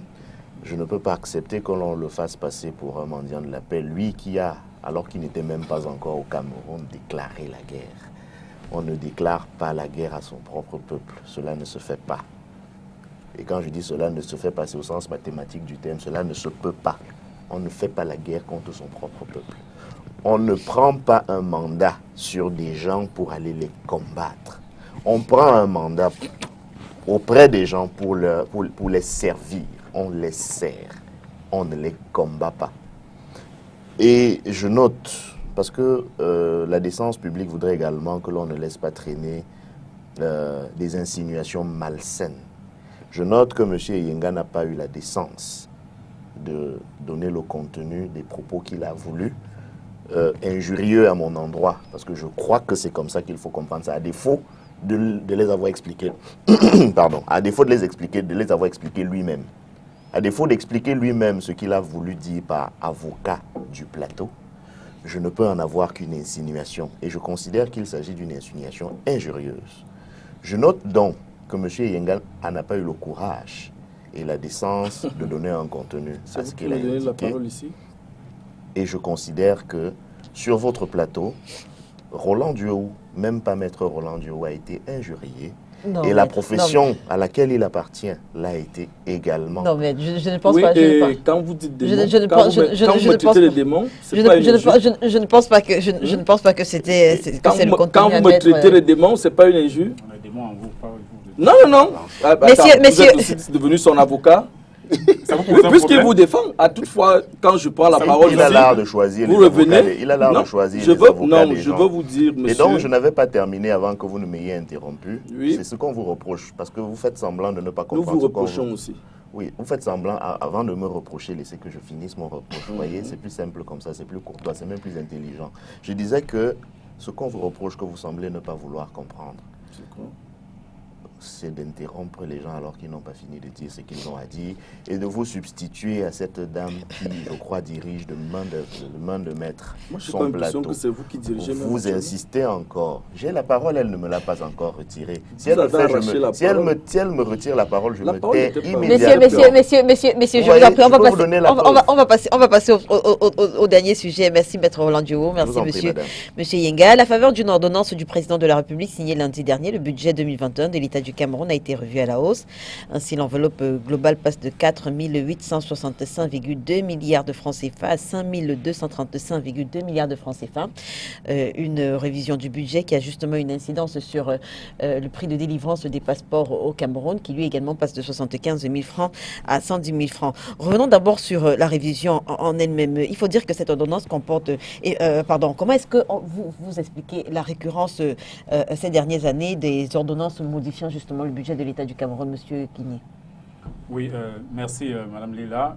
Je vais, avant de prendre votre question, permettez que j'interpelle tous ceux qui ont arrêté Abel, parce qu'ils doivent arrêter Monsieur Yenga, qui a utilisé des mots plus intelligents pour insulter l'âge de certaines Camerounaises. Parce qu'il a estimé que Madame Damdjoya, Madame Kawala, Madame Aretekwe, Madame Roland, Madame Com sont des vieilles femmes.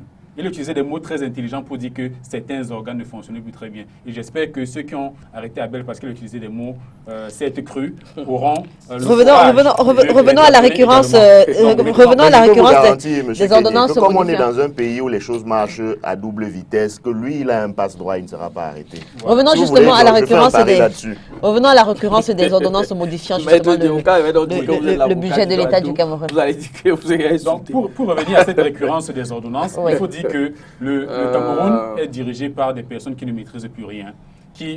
Voilà, l'économie, tout à l'heure on a parlé du Covid, qui a une incidence grave sur l'économie camerounaise. On a parlé de la crise du Nord-Ouest et du Sud-Ouest, qui a une incidence grave sur l'économie du Cameroun. Alors, le Cameroun ne sait pas faire des prévisions, le gouvernement Camerounais n'arrive pas à faire des prévisions, ne sait pas être avant-gardiste et appeler à chaque fois que l'Assemblée nationale, qui a le quitus des populations pour voter le budget, il faut donc maintenant, à la suite, passer par des ordonnances pour modifier. Et pourquoi est-ce que le Cameroun donc fait cette course effrénée à l'endettement? Parce que le Cameroun n'arrive plus à faire face à cette crise qui perdure au nord-ouest et au sud-ouest. Le sud-ouest seul était à plus de 30%, l'indiqué tout à l'heure, dans le PIB du Cameroun. Aujourd'hui, nous sommes en difficulté et non plus les rentrées en devises pour faire face à nos obligations. Mais malheureusement, nous faisons ces endettements-là pour des dépenses de prestige.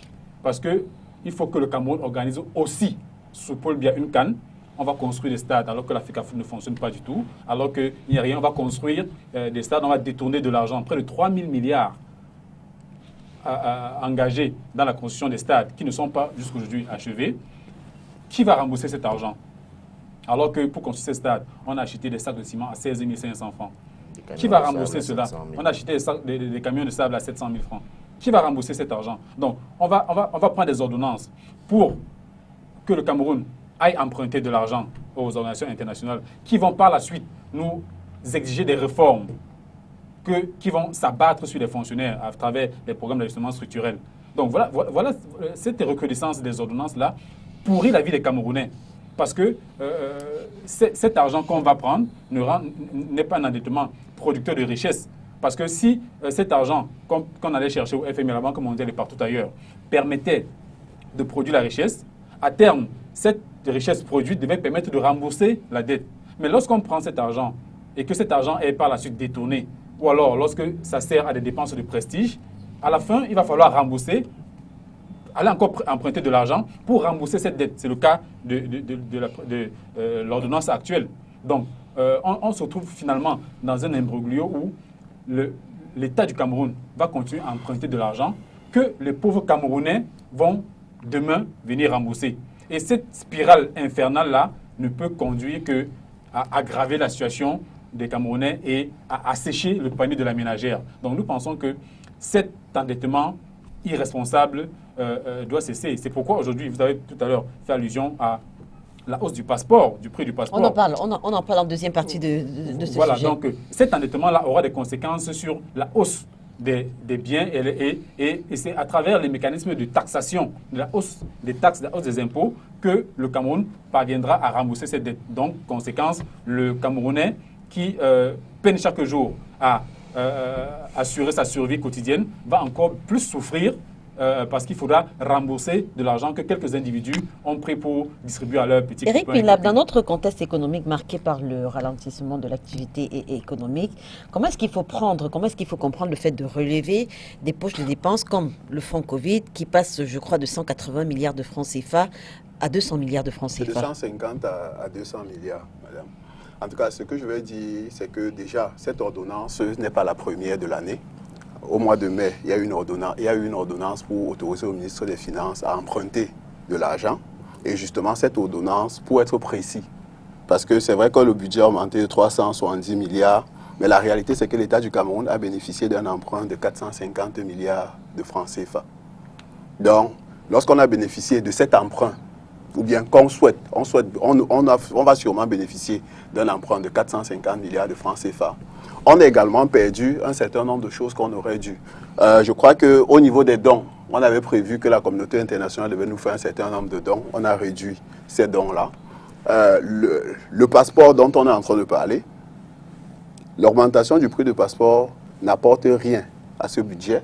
Parce que je vais vous lire, parce que c'est le budget. C'est écrit ici. 737, si je ne me trompe pas. Voilà, 738. Droits d'enregistrement et de timbre. On avait projeté 49 milliards 205 millions. On a gardé les 49 milliards 205 millions. Donc en réalité, le passeport qu'on vous a présenté, le RDPC, c'est son travail. C'est-à-dire qu'on met un épouvantail, un peu comme un magicien, que regardez ce que je suis en train de faire. Vous regardez l'épouvantail et en réalité, le vrai travail se passe en bas. Le vrai travail, c'est quoi? C'est que l'État du Cameroun s'est endetté de 450, va s'endetter de 450 milliards de francs CFA. Les 450 milliards de francs CFA, il y a 50 milliards qu'on va ajouter au fonds Covid, qui était de 150 milliards et qui va passer à 200 milliards. On est toujours, parce que là, c'est les droits d'affectation, ils ont ce qu'ils appellent les comptes d'affectation spéciale. C'est ce qui a augmenté le plus. Maintenant, il faut noter, et là je suis d'accord avec Elvadas, c'est que l'essentiel de cet argent, c'est pour s'amuser. On a ici près de 18 milliards pour les missions, les fêtes et les cérémonies. Et dans le même budget, dans les dépenses courantes, on a 4 milliards pour l'entretien des routes et tout ce que vous voulez. Eh bien, 4 milliards de francs CFA pour l'entretien des routes. Je suppose que ce sont les routes du village et tout ça. Et 78 milliards pour faire la fête. Le budget de la présidence n'a pas connu de modification particulière. On est à plus de 50 milliards. Et lorsque vous prenez la présidence et les services rattachés, vous êtes à près de 75 milliards. Alors que tout récemment, les conseils régionaux réunis en session de plein droit ont voté les budgets de 2-3 milliards. C'est-à-dire que si on suppose que le maximum c'est 3 milliards, pour les 10 conseils régionaux, vous avez 30 milliards. C'est inférieur au budget de la présidence de la République du Cameroun. Et vous pensez que ces personnes sont en train de travailler pour l'avancée des Camerounais? Non.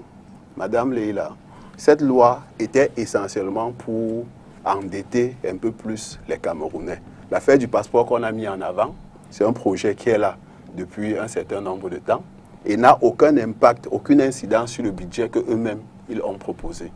Donc, on se retrouve dans une situation où on s'endette tous les jours un peu plus. Et je tiens à vous dire que dans notre budget, pour le budget 2021 qui avait été voté, le service de la dette de façon globale était de 1300 milliards de francs CFA et quelques poussières. C'est-à-dire quoi? Sur les 5000 milliards, il y a 1300 milliards qui constituent la dette aussi bien intérieure que extérieure. Et si on est obligé de faire appel au FMI, c'est que nous avons une monnaie de singe. Parce que pour payer la Exim Bank of China, vous ne leur donnez pas les CFA. Pour payer ceux à qui on a pris les eurobonds, vous ne leur donnez pas les CFA. Donc vous êtes obligé, si vous n'avez pas de devise, et justement on n'a pas de devise, je vous parlais tout à l'heure de par exemple le cacao, qui est une source importante de devises, qui ne s'exporte pas dans le circuit normal. Je vous parlais tout à l'heure d'un certain nombre de régions où, par exemple dans l'extrême nord, on a une bonne production de coton, qui nous apportait également des devises, qui n'est presque pas produit. Donc c'est parce qu'on a un défaut de devises qu'on fait appel au FMI. Pour avoir des devises, pour rembourser ceux qu'on a là à l'extérieur. C'est pas parce qu'on pourrait faire les CFA. Le président américain, pour faire son plan de relance de près de 5 000 milliards de dollars, la Fed a produit 5 000 milliards de dollars et chaque mois on donne un peu d'argent aux Américains, tout simplement parce que le dollar est une monnaie qu'on peut utiliser partout.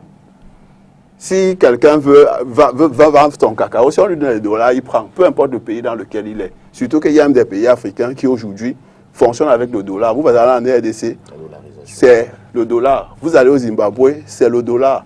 Et il y a un certain nombre de pays comme ça.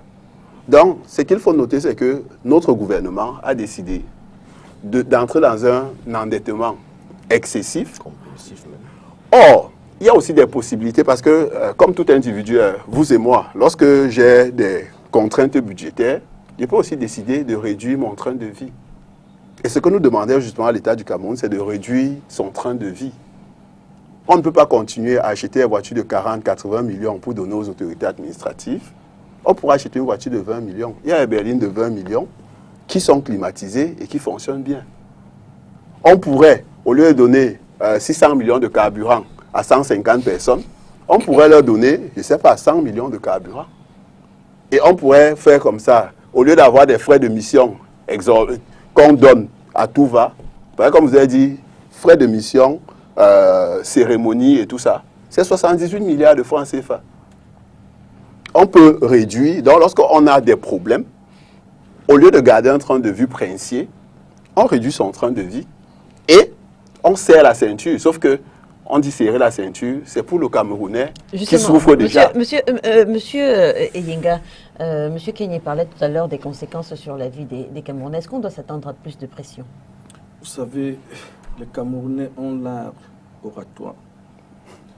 Quand vous savez, je vais parler terre à terre. Au village, on ne prête qu'aux riches. Je crois que vous connaissez la formule. Je ne vais pas aller sur les grandes théories économiques et macroéconomiques. Je voudrais vous dire, on ne prête qu'aux riches. Quand vous voyez le Cameroun, il y a des États qui ne peuvent pas s'endetter. Quand vous voyez le Cameroun, les bailleurs de fonds venir au Cameroun, c'est parce que le Cameroun est une puissance économique. Vous voyez seulement ce qui sort. Vous ne voyez pas qu'actuellement, le Cameroun est en train de construire un barrage comme celui de Nachtigal. Comme celui de Nachtigal. Les barrages comme Mvele qui vont servir jusqu'au-delà de nos frontières. Le Cameroun est dans les grands chantiers. C'est-à-dire, par exemple, l'autoroute Douala-Yaoundé. La route, c'est une entreprise. Les péages apportent beaucoup. Vous allez voir, le Cameroun est dans la modernisation de ses péages. Le Cameroun est en fait dans les grands travaux. Je voudrais aussi rappeler, lorsque vous voyez un État, le budget que vous voyez là, le budget est prévisionnel. Ça veut dire que nous pouvons prévoir avoir tel montant. C'est un travail qui est fait par des humains. Et qu'à un moment donné, nous n'arrivons pas à des faits escomptés. Qu'est-ce que nous allons faire? Nous allons demander, c'est pour ça qu'il y a des ordonnances. Pour augmenter le budget. Non, permettez que je parle. Oui, c'est pour ça que les ordonnances sont prévues. Ce n'est pas un fait que le président Paul Biya a inventé. C'est prévu que le président peut ordonner et puis ça a effet sur notre loi de finances. Oui, de nous endetter un peu plus. Et lorsqu'on s'endette, il y a plusieurs types de dettes. On ne va pas faire un cours ici. Il y a la bonne dette qui vise à concocter une dette et à investir. Bref, nous le faisons. Bref, nous le faisons. Nous sommes actuellement sur plusieurs investissements. J'en ai déjà cité. Nous sommes actuellement sur l'un des plus grands barrages d'Afrique, le barrage de Nachtigal. Sauf que les Camerounais qui nous regardent... Mais attendez, le Cameroun est une jeune démocratie qui se construit chaque jour. Le président Paul Biya nous a fixé pays émergent en 2035. Alors, pour y arriver, il y a des canaux, il y a la procédure. La question que j'ai posée, M. Yenga, c'est est-ce que le Camerounais lambda doit s'attendre à un peu plus de pression? De pression, attendez, le travail gouvernemental, je sais bien d'où je suis en train de partir. D'accord. Permettez que je pose mon analyse. Je veux d'abord répondre à mon frère du SDF parce que j'ai comme impression qu'il a un souci. Je voudrais donc lui dire, ne regarde pas seulement que nous prenons des dettes. Regarde aussi que nous posons des investissements qui, dans les jours à venir, pourront résorber ces dettes. Je parle et je réponds au même moment à votre question. Pour dire aux Camerounais lambda que le chef de l'État est en train de mettre le Cameroun dans un vaste chantier.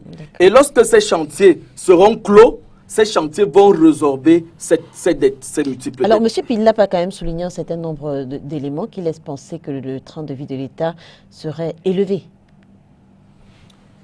Bon, je ne vais pas être juge de l'État. Vous savez, l'appareil étatique, l'appareil gouvernemental, le travail gouvernemental est très ambigu. Il faut entretenir des relations humaines. Nous avons des diplomates qui sont installés au Cameroun et qui nécessitent un apport particulier aussi. On a 153 milliards. Monsieur Pillap, je vous en prie. Voilà. Donc le Cameroun n'est pas seulement le Cameroun que vous voyez. Il y a un Cameroun dans chaque pays. C'est 153 milliards, leur budget. Oui. C'est de l'argent. C'est de l'argent. Ce que je vous dis, monsieur. Monsieur, je voudrais vous dire que ça, c'est de l'argent qui sort. Même si c'est 2 milliards, c'est de l'argent qui sort. Donc, je voudrais tout simplement vous dire que si vous ne savez pas, les ressources humaines de l'État coûtent extrêmement cher à l'État du Cameroun. Les salaires de l'État, c'est 1000 milliards. Même si c'est 2 milliards, c'est déjà... Je te dis juste.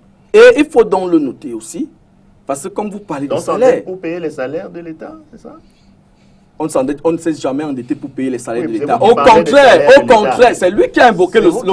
C'est lui qui a invoqué le plan des salaires. Je lui ai dit les ressources humaines, c'est-à-dire les rapports diplomatiques. Oui, les rapports. Non. C'est pas seulement les salaires. Calmez-vous. Les agents de l'État qui voyagent pour aller peut-être à l'ONU, à l'international. Il y a 153 milliards prévus pour eux. Où ça? Oui. 153 Cherchez milliards. autre chose. Mais Laissez c'est les pour ça que je ressources vous humaines disais de que les l'État. ressources humaines prennent aussi beaucoup d'argent. On vous donne Vous le savez que c'est montant. 1000 milliards le budget des salaires. Donc, cherchez Oui, autre chose. mais je dis que c'est de l'argent, non? C'est pas de Messieurs, l'argent. messieurs, je vous en prie, je vous en prie. Non, je demande si ce n'est pas de l'argent. Bon, monsieur, je voulais allez-y, répondre monsieur à Yang. votre question en Oui. disant aux Camerounais lambda qui m'observent que Qui doivent s'attendre ils un ne peu plus de doivent pression, pas, mais qui ils ne ne doivent doivent pas s'y pas attarder. avoir la pression. Pourquoi? Parce que le Cameroun actuellement est un vaste chantier. Et ces chantiers-là vont rembourser la dette à long terme. J'en ai cité le barrage de Natigal, le barrage de Lompanga, Menkim, Memvele. J'ai cité l'autoroute Douala-Yaoundé. J'ai cité l'autoroute Simalen-Yaoundé. Je vais citer beaucoup de chantiers. Le Cameroun est actuellement en chantier. Nous déplorons tout de même le fait que nous sommes en guerre et la Covid est arrivée. Et c'est là où je veux féliciter le président de la République sur sa diligence et sa capacité à bien conduire le Cameroun. Parce que, je vous dis, le Cameroun fait face... Non, je ne sors pas de la question. Je profite de votre plateau. Je profite de votre plateau pour dire aux Camerounais que le chef de l'État, son Excellence Paul Biya, est un grand manager. Vous l'avez dit déjà peut-être 3 fois. Alors, Maître Roland Diouf, il faut dire que cette ordonnance comporte des éléments nouveaux comme la hausse des droits de timbre sur les passeports, désormais fixés à 110 000 francs CFA. Est-ce que vous comprenez les objectifs d'une telle démarche? Je ne peux pas comprendre les objectifs d'une telle démarche. Ça, je crois que j'ai répondu à votre question en le disant. Je ne peux absolument pas comprendre les objectifs d'une telle démarche, et surtout quand on jette un regard sur les chiffres que M. Pin n'a pas bien voulu nous donner tout à l'heure, et je l'en remercie. Il est complètement incompréhensible que l'on puisse justifier, dans un pays comme le Cameroun, la hausse du prix de l'accès à un document d'identification capitale et normalement un droit pour tout le monde, comme le passeport. Je me demande quelle est la technologie. Je vais d'abord commencer par l'analyse sur le plan, on va dire, technique. Qu'est-ce qui peut justifier sur le plan technique que le prix du passeport augmente? On peut me dire que c'est parce qu'il y a un changement de technologie.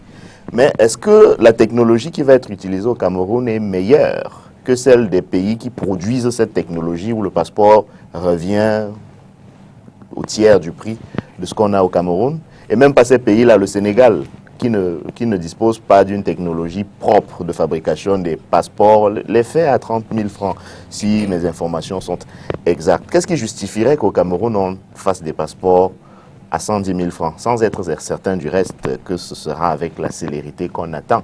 Vous savez qu'il y a des pays où on a le passeport en 72 heures, en 48 heures ou en 24 heures. J'ai eu une expérience du Rwanda où j'ai un ami qui vit là-bas, qui m'a dit que là-bas, les pièces comme la carte nationale d'identité ou le passeport s'obtiennent en 48 heures. Parce qu'on cite souvent les exemples occidentaux. On parle souvent des États-Unis, on parle souvent de la France. Mais je prends très souvent l'exemple du Rwanda parce que c'est juste à côté, là. C'est pas très loin de nous. C'est un pays qu'on pourrait classer parmi les pays d'Afrique centrale si on n'avait pas l'extension des grands lacs. Mais là-bas, ils font des choses. Ils réussissent à faire des choses qu'on a envie. Surtout quand on est du côté où on est géré par les gens qui ont 90 ans presque et qui sont des meilleurs managers. Qu'on félicite d'avoir bien géré Covid. Comme s'il s'est mis dans la rue, il s'est mis à attraper les virus du Covid qui voltigeaient dans l'air. Donc je ne peux pas comprendre ça du point de vue technique. Du point de vue juridique, faisons un peu la discussion. Monsieur Yenga s'est senti obligé de rappeler que les ordonnances sont prévues, que son président ne les a pas inventées, ce qui est vrai. Sauf que la question n'était pas là. Est-ce que ce qui est prévu a été appliqué? Je ne suis pas certain que cette ordonnance a été prise sur la base d'une loi d'habilitation. Je ne suis pas certain. Mais on peut vérifier, je peux me tromper. Mais il est prévu, ce qui est prévu, c'est que l'Assemblée nationale doit autoriser le président de la République à prendre une ordonnance dès lors que cette ordonnance relève du domaine de la loi. Et tant que cette ordonnance n'a pas été... Donc il y a un premier niveau de contrôle en amont et un deuxième niveau de contrôle en aval. En aval, c'est que une fois que l'ordonnance a été prise, elle retourne à l'Assemblée nationale pour ratification. Donc, je ne suis pas certain que cette procédure en amont a été respectée. Et si ça n'a pas été respecté, c'est un mépris pour les Camerounais parce que c'est la Constitution qui est violée. Et elle est très souvent violée du reste dans ce pays. Donc, sur ce deuxième plan, cela est difficilement acceptable. Sur maintenant la question de fond, ce que ça implique et mes copanélistes l'ont suffisamment expliqué, mais je préfère profiter de mon temps de parole pour venir sur un aspect que certainement M. Yenga, qui a certainement échappé à M. Yenga. On ne prête qu'aux riches, c'est vrai, en théorie. Mais il ne sait pas ce que c'est que le FMI. Parce qu'il pense que le FMI est un banquier, ou un banquier ordinaire, ou un prêteur ordinaire. Non, les accords de Bretton Woods ont mis en place le FMI, qui n'intervient précisément que lorsque les contreparties extérieures ne sont plus susceptibles d'être respectées par les États. Le FMI n'intervient en général chez vous que lorsque vous n'arrivez plus à faire face à vos engagements extérieurs. Et ces engagements extérieurs se font en devise. C'est pour ça que la notion des droits de tirage spéciaux a été créée, pour trouver une sorte de dénominateur commun à l'ensemble de la communauté économique mondiale, pour savoir quelle est la référence qui permet, par exemple, d'identifier ou de quantifier la dette d'un État. Une fois qu'on est d'accord sur le montant de la dette, on dit on rembourse ça comment? Si l'État endetté doit rembourser dans telle devise, telle ou telle autre devise, le FMI, quand il constate que vous n'êtes pas capable de le faire, vous dit ok, je rembourse pour vous. Je rembourse pour vous, à condition que vous vous astreigniez telle discipline. Monsieur Yenga doit avoir le courage de dire aux Camerounais que nous sommes sous ajustement structurel, même si le mot n'a pas été évoqué. Depuis que le FMI a remis les pieds au Cameroun, nous sommes de nouveau passés sous ajustement structurel. Et c'est plus grave quand on veut faire croire qu'on s'est endetté dans ce pays pour investir.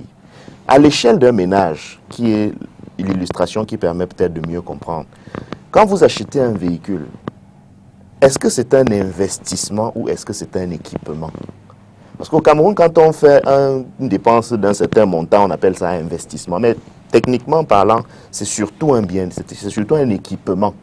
Quand on construit une autoroute sur la rue qui va, sur l'axe qui va de l'aéroport pour la ville de Yaoundé, ça prend beaucoup de milliards, c'est vrai.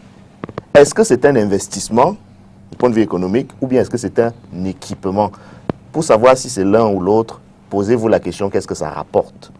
Quand on emprunte des milliards et on met par exemple dans la production d'énergie, c'est un investissement parce qu'on peut vendre cette énergie-là et gagner, avoir un retour sur un investissement. Quand on construit un stade, dites-moi quel est le retour sur investissement projeté. Je termine en vous disant que on a cité plein d'éléphants blancs qui d'ailleurs, quand on voit comment ils ont été mis en place, démontrent la cécité de vision que peuvent avoir les gens qui nous gouvernent. On vous construit une infrastructure un barrage et on se rend compte que l'infrastructure de transport n'avait pas été conçue. Et on veut que le Cameroun soit émergent en 2035 avec ça. On vous annonce une capacité de production initiale. Dès qu'on met le barrage en eau, on a le tiers. Et on veut être émergent en 2035 avec ça. Non. Il faut que les Camerounais sachent que les amis de M. Yenga, d'abord, ce n'est pas de leur faute. Il y a des choses qu'ils ne savent pas. Et celles qu'ils savent, ils ne savent pas faire. C'est pour ça que quand ils nous endettent pour la fête, ils nous expliquent que c'est normal et qu'on ne doit pas s'en offusquer. Parce que de toutes les manières, les ressources humaines de l'État coûtent quelque chose. Ça coûte beaucoup. Donc, disons la vérité aux Camerounais. Disons-leur que ce que le RDPC ne veut pas leur dire, c'est qu'il a fait couler le bateau Cameroun. Il y a des navires qui nous colmatent les brèches de temps en temps, même si nous prenons toujours de l'eau, et que ça va être très dur, surtout qu'ils sont encore aux manettes et qu'ils continuent de nous enfoncer dans les icebergs. Merci, Maître. Au cours des 20 dernières années, précisons... quand même que je dise quelque chose à Maître, que le Sénat a reçu 3 projets de loi pour la ratification des ordonnances du chef de l'État. Si vous m'aviez suivi, j'ai parlé d'aval et d'amont. Sauf si vous ne savez pas ce que ça veut dire en amont. Eric, merci messieurs. Si vous ne savez donc pas ce que veut dire aval et amont. Je rappelle qu'il semble n'avoir pas compris. Il me parle de la ratification. Je lui dis oui, effectivement. le Parlement, en session de juin, a reçu les actes de ratification, les actes pour ratification. C'est l'aval, monsieur Yenga. Oui. En amont, ça veut dire avant qu'on ne prenne l'ordonnance. Loi d'habilitation. Si vous n'êtes pas au courant, merci, monsieur. Si vous n'êtes pas au courant, rentrez lire. Et l'humilité de rentrer lire souvent. Je vous souligner cela, tout simplement. Oui, c'est enfoncer une porte ouverte. La porte était ouverte, mais vous n'avez pas touché le point. Merci, monsieur. Éric Mila, au cours des 20 dernières années, précisons que justement, c'est la 3e fois que le coût des timbres pour passeport est revu à la hausse au Cameroun. On a eu 30 000, ensuite 50 000, 75 000 et aujourd'hui 110 000. L'impact sur la modernisation et la sécurisation de nos passeports, est-ce que vous l'avez ressenti lors des 2 précédentes augmentations? J'espère que vous blaguez. Parce que c'est comme l'affaire de la carte d'identité. Chaque fois que quelqu'un est allé gagner le marché avec son ami, parce que n'oubliez pas qu'aujourd'hui, ce sont les Espagnols qui produisent notre carte d'identité et que le directeur général de la Sécurité nationale était ambassadeur délégué du Cameroun. Le délégué général de la Sécurité nationale était ambassadeur du Cameroun en Espagne. Il cumulait d'ailleurs. Donc chaque fois que quelqu'un a trouvé son ami avec qui ce sont les faits, monsieur Yenga, vous n'avez pas besoin de rire comme ça. On vient vous expliquer qu'on a la nouvelle technologie, on a la meilleure technologie pour pouvoir avoir la meilleure pièce d'identité qu'il soit. Mais il y a un risque. C'est que nos données sont fournies à des étrangers. Tout à fait. C'est-à-dire que l'entreprise espagnole qui fabrique nos cartes d'identité a l'ensemble de la base de données de tous les Camerounais qui ont fait une pièce d'identité. Ils peuvent faire de ces données ce qu'ils veulent. Et aujourd'hui, le marché des données est un marché lucratif.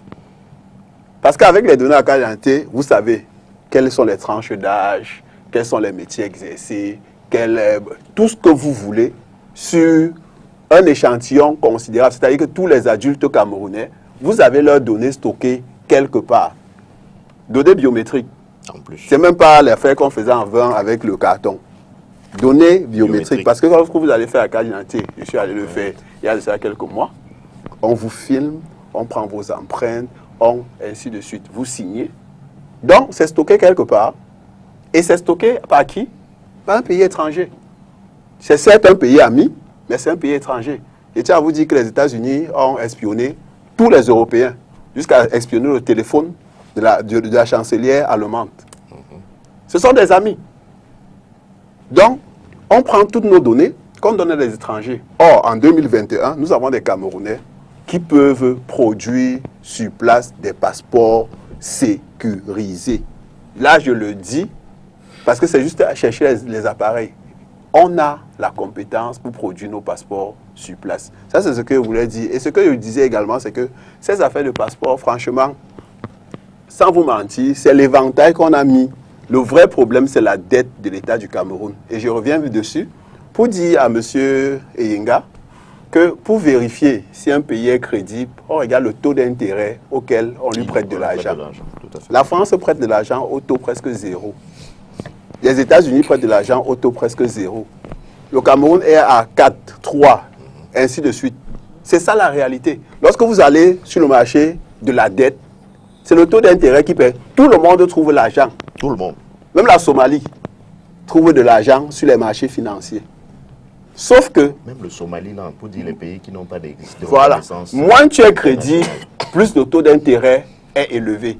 Donc, ne croyez pas qu'un jour, il y aura personne qui voudra prêter l'argent à l'État du Cameroun. Il y aura toujours des personnes, il y a même des fonds vautours. Tout à fait. Que leur rôle, c'est vraiment, ils ciblent que les pays qui sont déjà en faillite. Parce qu'ils pensent qu'un jour, ils vont récupérer leur argent.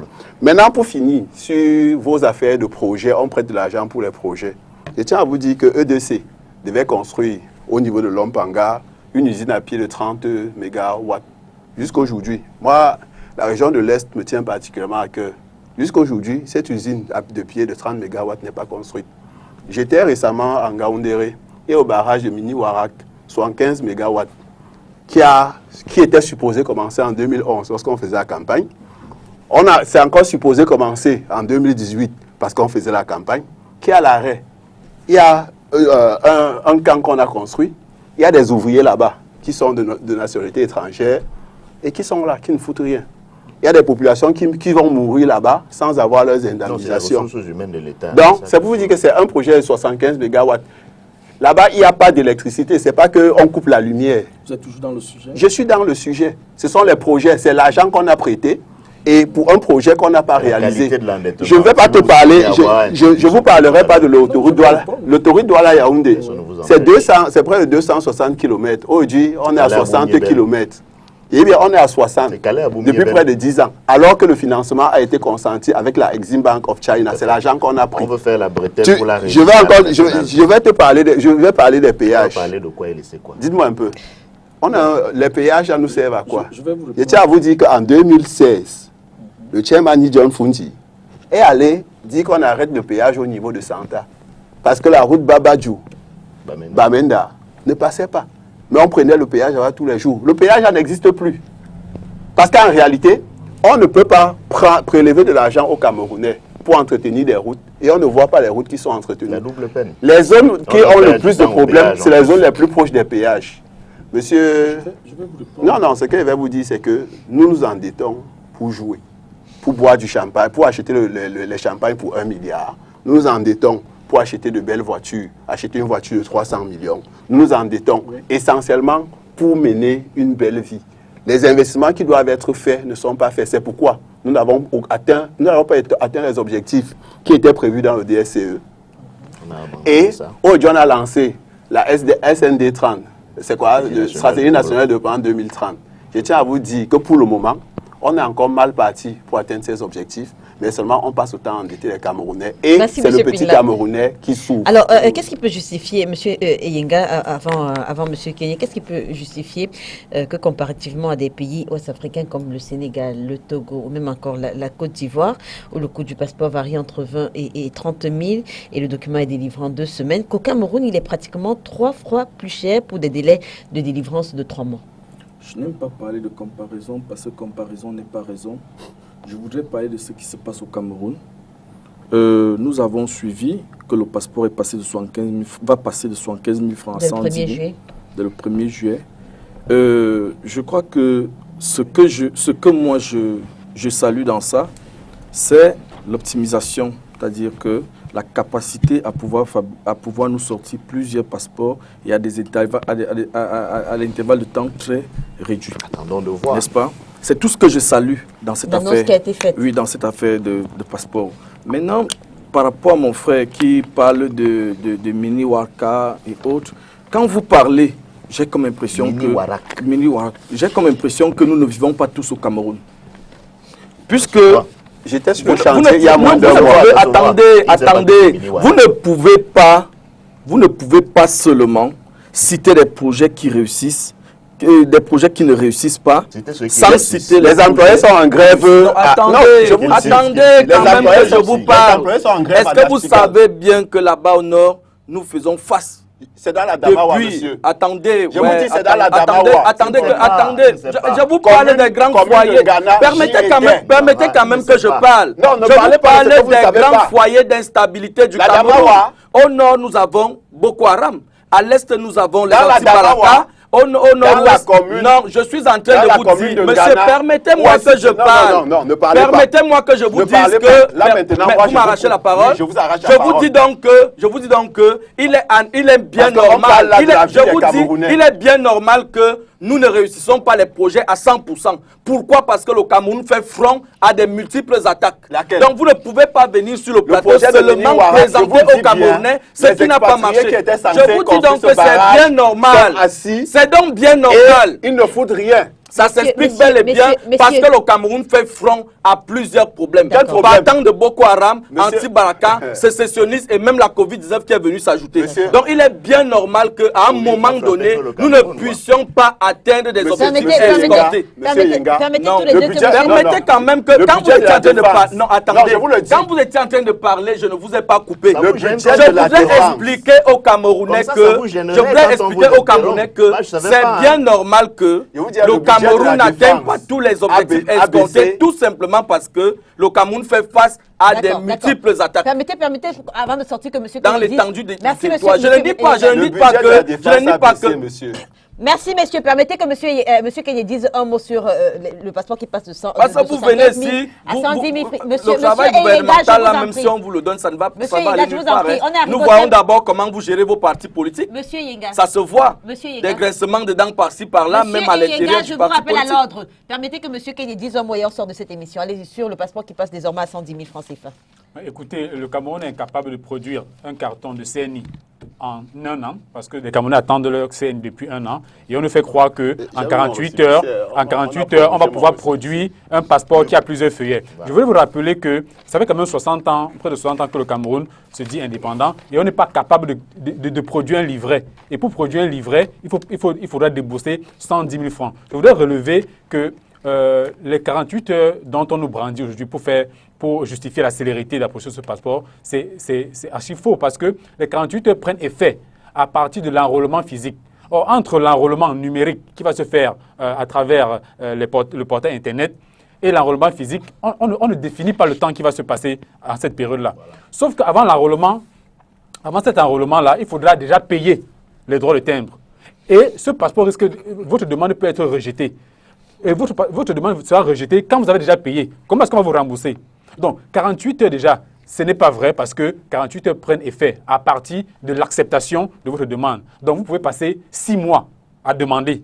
Et on va vous dire qu'on va produire à 48 heures. Et lorsqu'on sait que l'heure vous est là, Cameroun Tribune avait déjà dit en 2020 qu'on va produire les passeports en 24 heures, on ne suppose aujourd'hui qu'on nous dise qu'on va le produire en 48 heures. Alors que la CNI... Je ne peux pas accepter que vous appelez la CNI, c'est un carton qui a la taille... La CNI, c'est un carton qui a la taille d'une carte de visite. C'est un carton qui a la taille d'une carte de visite. Et en un an, on n'arrive pas à produire pour les Camerounais. Et on nous fait croire qu'en 48 heures, on va produire les passeports qui ont plusieurs feuillets. Donc ça, c'est la première chose pour dire que c'est un bluff. Maintenant, il faut dire qu'il y a une contradiction. Lorsque le champion de M. Yenga a dit à la faveur des Camerounais qui ont réussi à l'étranger qu'il fallait que les Camerounais aillent à la conquête du monde. On nous demande d'aller à la conquête du monde, mais on verrouille. Donc on augmente les droits de timbre pour les passeports, alors qu'on nous a demandé d'aller à la conquête du monde. Comment est-ce qu'on va le faire? Comment est-ce qu'on peut rendre la libre circulation, compliquer la libre circulation au niveau de la CEMAC en élevant chaque jour le coût du passeport? Donc il faut dire qu'il y a une contradiction entre ce que le champion de M. Yenga dit et la réalité sur le terrain. Kenny. Merci d'avoir accepté notre invitation ce dimanche. Merci à vous, monsieur Yenga, d'être venu. Merci, Maître Roland Diobou. Merci, Eric Pilhap. Mesdames et messieurs, merci de nous avoir suivis. L'émission est rediffusée ce soir lorsqu'il sera 20h30. Demain lundi, lorsqu'il sera 13h30. On se retrouve dimanche prochain sur les antennes de Spectrum Télévision, si bien sûr Dieu le veut. Bon dimanche. Merci.